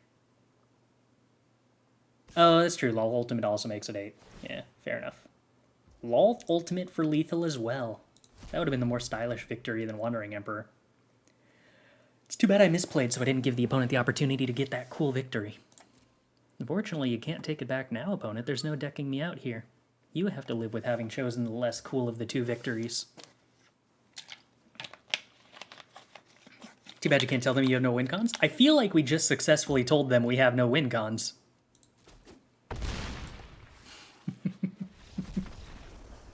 They can see all 60 cards in our deck. I think that counts as telling them. So we are on the draw, which isn't great, but we do get to foretell a Doomskar on turn 2, which is slightly better than bad. Luminarch Aspirant, sure. I believe I'm probably just foretelling Doomskar here. Welcoming Vampire, okay. Interesting. I guess the problem with Welcoming Vampire is that they can play... Wandering Emperor has a lot of synergy with Welcoming Vampire, and I'm kind of worried they're just going to Sorcery Speed Wandering Emperor down tick here, which is pretty tough for me because I can't kill Wandering Emperor. But if all they're going to do is Redain, that's excellent.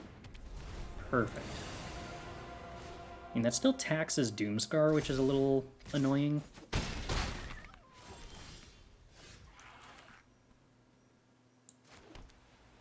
But now I think I can just Doomskar, and that's not as good as leaving up Syncopate here, which is what I was hoping to do, but it could be worse. Alright, I think we play Jwari Disruption. Getting ahead of the opponent is the best thing we can do, and then I think we just pass the turn. Take action. Ooh, I do like Meathook Massacre a lot. Shoot, I like all my spells. I guess Behold the Multiverse is probably the least good spell here. Against mono white, we don't necessarily need to play slower. We can just get them to the point where they don't have any stuff on board anymore, and they're likely to concede to that. I guess I could just Meathook 4-3. No, I'm probably not supposed to give my opponent the opportunity to draw a card here.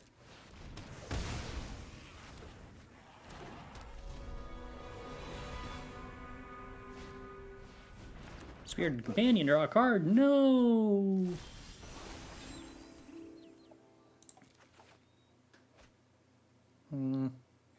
And not exactly happy with Syncopate either. Okay, we can Teferi. And then foretell Sod coming, and they're probably going to think it's a board wipe. And some think time only flows. Alternatively, I could just hold up March of Otherworldly Light here, given that they're kind of likely, if they have a land, to activate Cave to attack Teferi, that we can March the Cave. I think I actually do value that higher than foretelling Sod coming. Okay, well, Luminarch Aspirant plays into Meathook Massacre. Okay. There's a pretty decent chance the opponent concedes to this. Oh, it looks... I forgot the Adeline's token actually has haste. Huh. That doesn't leave us with an answer to Cave of the Frost Dragon, which kind of bites, but oh well. We'll find one eventually. Keep an old man on his toes. So add black mana, uptick to Teferi. Target artifact, target creature, target land. X equals 4. Wipe the board, gain a bunch of life. This is the point at which we hope the opponent concedes. Technically, they still have Cave of the Frost Dragon, so they might not concede until that is dealt with.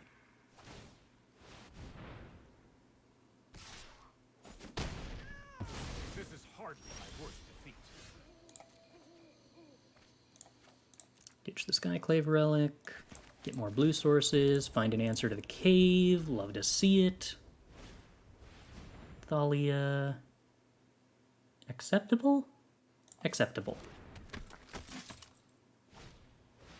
Legion Angel. That's probably not acceptable. That's going to make the opponent stick around for way too long.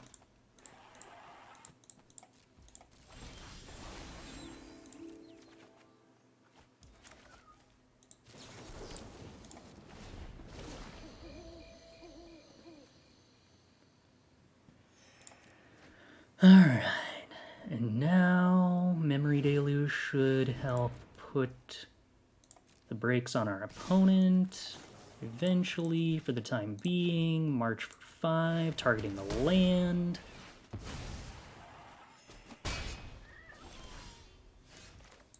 Sorcery speed the Memory Deluge, grab Behold, grab March, foretell Behold.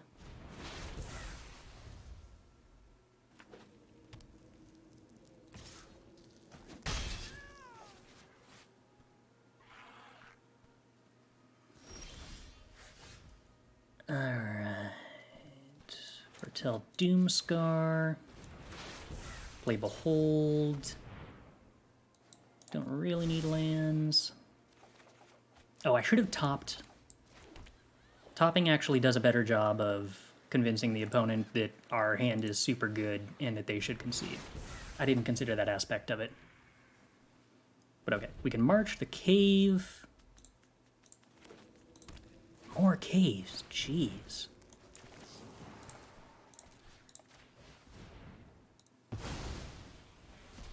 I don't know that playing slow is actually likely to work against mono white. I think that there are times that it's likely to work against other decks, but I don't think mono white is one of them. Okay, so we get to Teferi.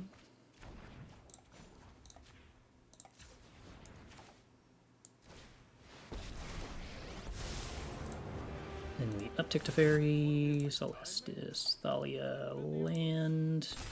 Oh, I'm still 1 mana short of actually killing the Thalia, which means I can't protect the Teferi here. I probably shouldn't have played that this turn. Whoops.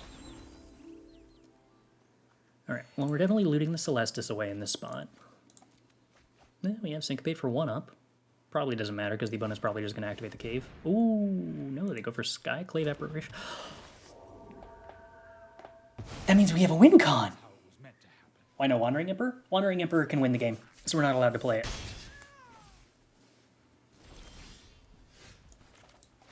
We're not allowed to put win cons in the deck. Okay, let's Doomskar this, so then we can Meathook for 3 later while keeping our 4-4 around. I'm not allowed to put win cons in the deck. It's fair if the opponent misplays and decides to give me a win con, for the exact same reason that it's totally allowed if the opponent decides to concede. Any form of misplay by the opponent is totally valid. I'm really glad that they played that Brutal Cathar after the Thalia.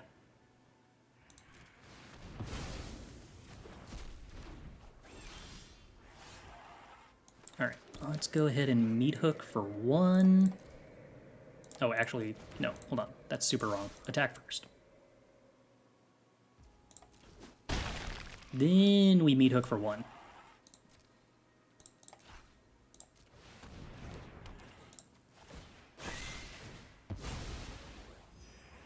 Alright, we're at 32 life. We have a 4-turn clock. Opponent doesn't really have any cards.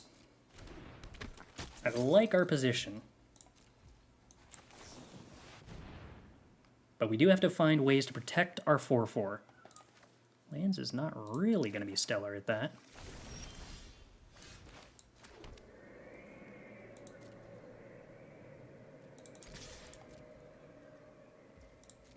Teferi actually pretty decent at helping our aggressive engine beat down, weirdly.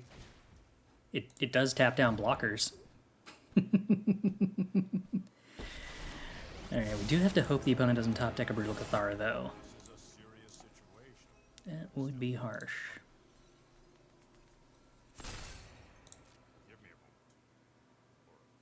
Untap to block? Yeah, but like, I kind of actively want them to try to kill the Teferi here, because it uses up a bunch of their mana, and then I just get to march the Cave of the Frost Dragon anyway.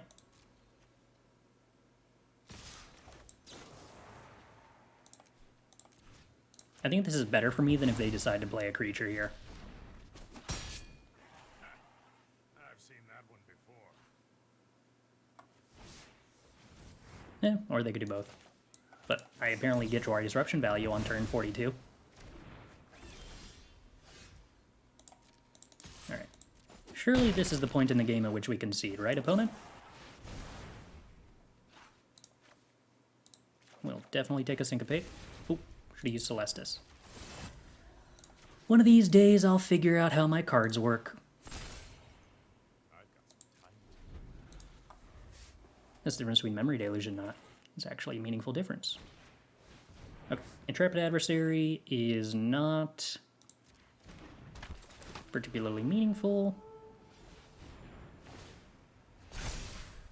It does kill the Teferi, but yeah, whatever. This is hardly my worst defeat. All right, so Meathook for 3. It does buy them an extra turn.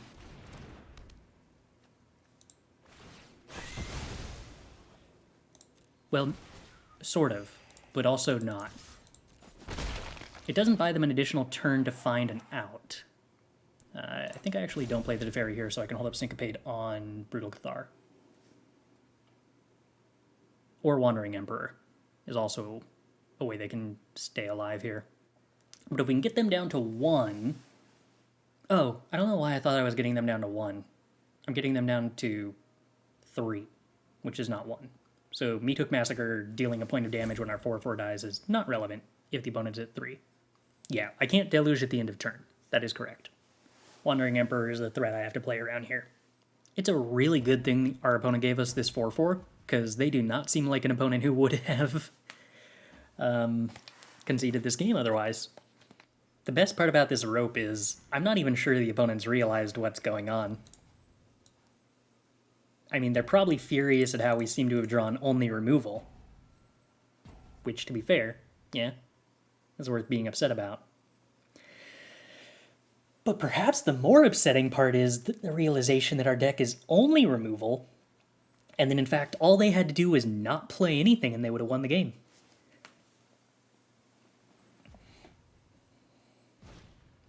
Hopeful Initiate. Okay. That resolves.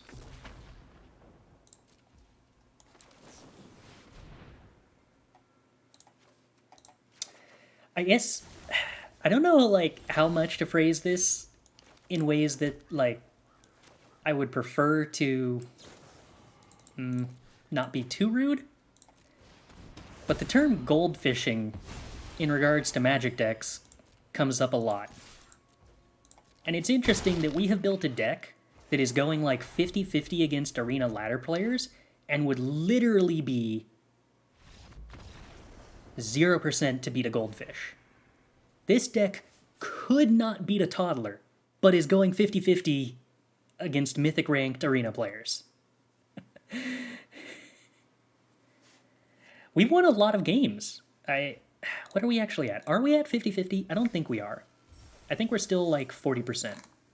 We are 6-7 with the deck that cannot beat a goldfish.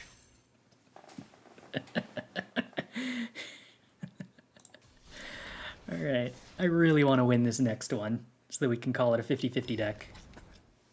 Oh.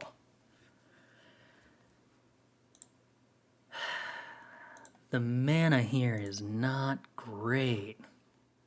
But I really don't want a mulligan.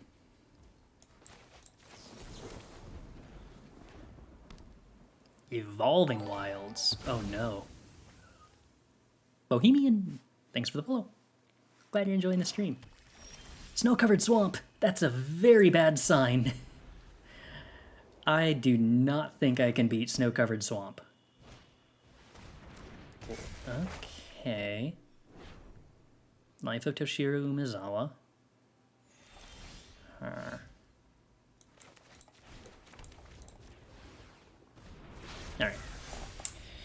we probably are not going to get our 50-50 dreams.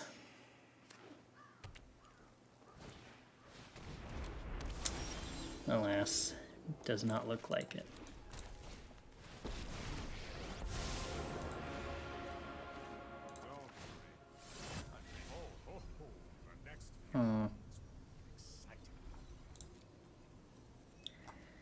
Am I supposed to play for decking my opponent? That would imply I take the land drop. Alright, taking the land drop.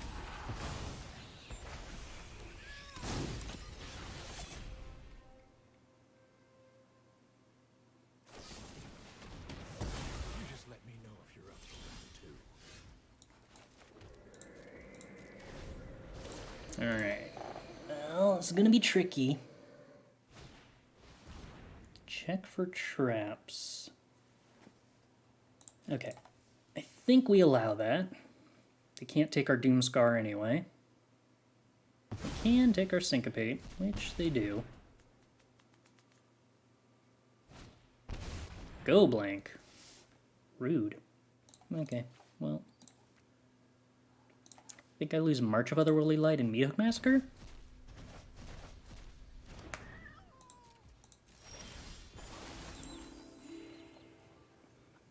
Oh, how much do you think we can make them loot with Celestus? Did they have Celestus when I chose not to get Behold? I'm definitely supposed to take Behold against Celestus. Celestus is a real win con for us. Alright. Alright. I'm gonna loot as much as possible as I can for them. Invoke Despair. Okay, that draws them cards. That's not bad. I will actually need to find card draw, but yeah, I very much regret not taking the Behold now.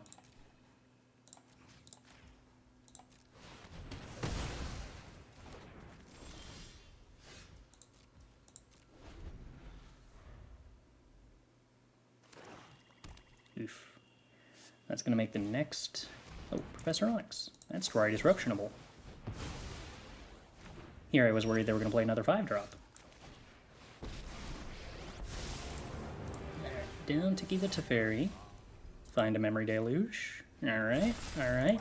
Going according to plan. They play the 7th land as Takanuma? Curious. Would have thought they'd try to get back the Planeswalker with that. No! Go Blank is extremely good against Memory Deluge. That's rude. Alright. Well, opponent loots. This would be a good time to draw Memory Deluge. Well, failing that, drawing Teferi is not terrible.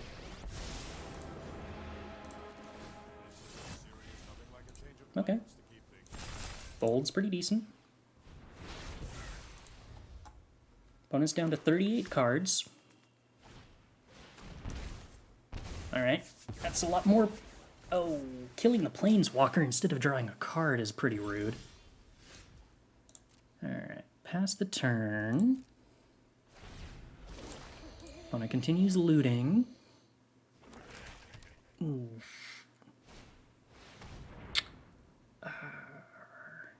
Lalt is pretty rude.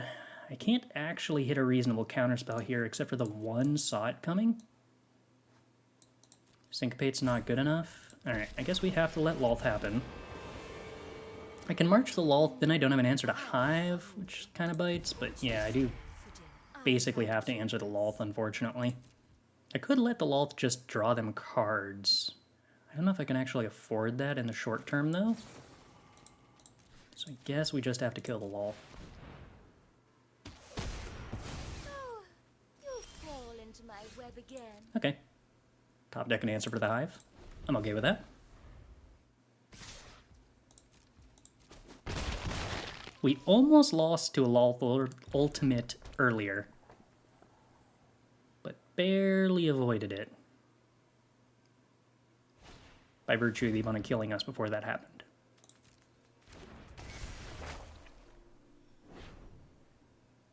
Yeah, the opponent does have Tibalt in their deck. We saw at least one earlier. 33 to 40. And the opponent keeps looting. It's shocking how possible this is. Yeah, it's definitely red for Tybalt.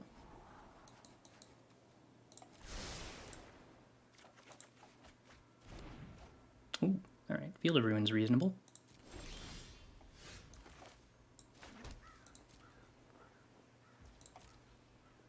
That lets us save the March of Otherworldly Light for something else. Opponent keeps looting. Would prefer to save this Doomskar for after the Toshiro flips.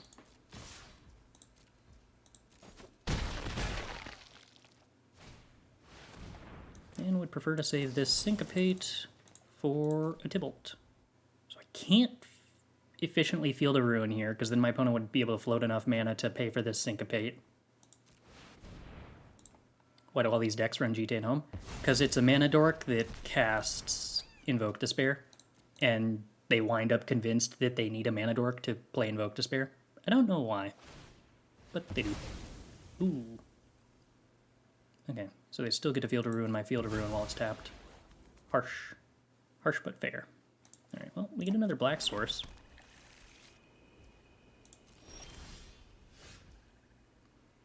I'm willing to believe that I would rather have the mana than a Jwari Disruption in hand at this point in the game's life cycle. Am I supposed to Eiganjo the Hive before I use up March? I don't have anything in the graveyard that matters right now. March. Huh. Opponent also has white mana for whatever reason? Curious. I'm assuming I'm supposed to Eiganjo the Hive here.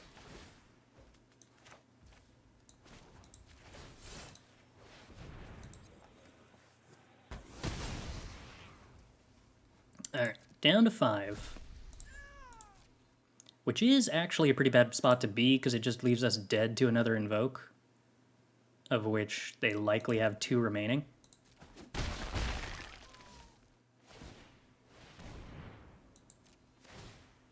They turn it to day. And then it turns back to night. 26 cards remaining for the opponent. We got a long way to go. We're gonna have to definitely find some Memory Deluges soon. Oof. Hive hurts. Still dead to Invoke Despair and can't do anything about it. Luckily the opponent's mistapping, so they can't cast Invoke Despair if they top deck it. Let's draw Memory Deluge, please. Okay, Teferi. We get to downtick that to replace it, and then the opponent's incentivized to use a removal spell on it. After having just gotten rid of a removal spell for Teferi. Moderately amuses me. Okay, Memory Deluge? Well, Doomskar. Alright, it's not technically useless. It is bad against Invoke Despair, though.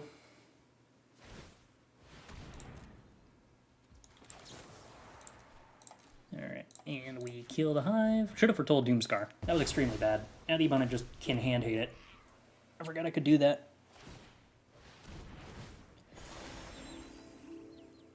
Is Test of Talents a win con if it hits 4 cards from the opponent's deck? Technically not, I suppose. I don't think that I would be willing to run it if my goal was to maximize my win conditions with this deck, though. Just because it's not useful against aggro, and I think that's where I would want to, like, try to maximize this deck towards. Professor Onyx is pretty horrible. I need to top deck the Black March immediately. Ooh. Alright, well, we lose. Unfortunate. And not taking that first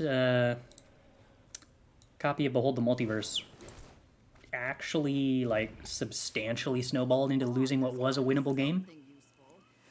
But I really did not think Celestus was going to give me a viable path to victory in the way that it did.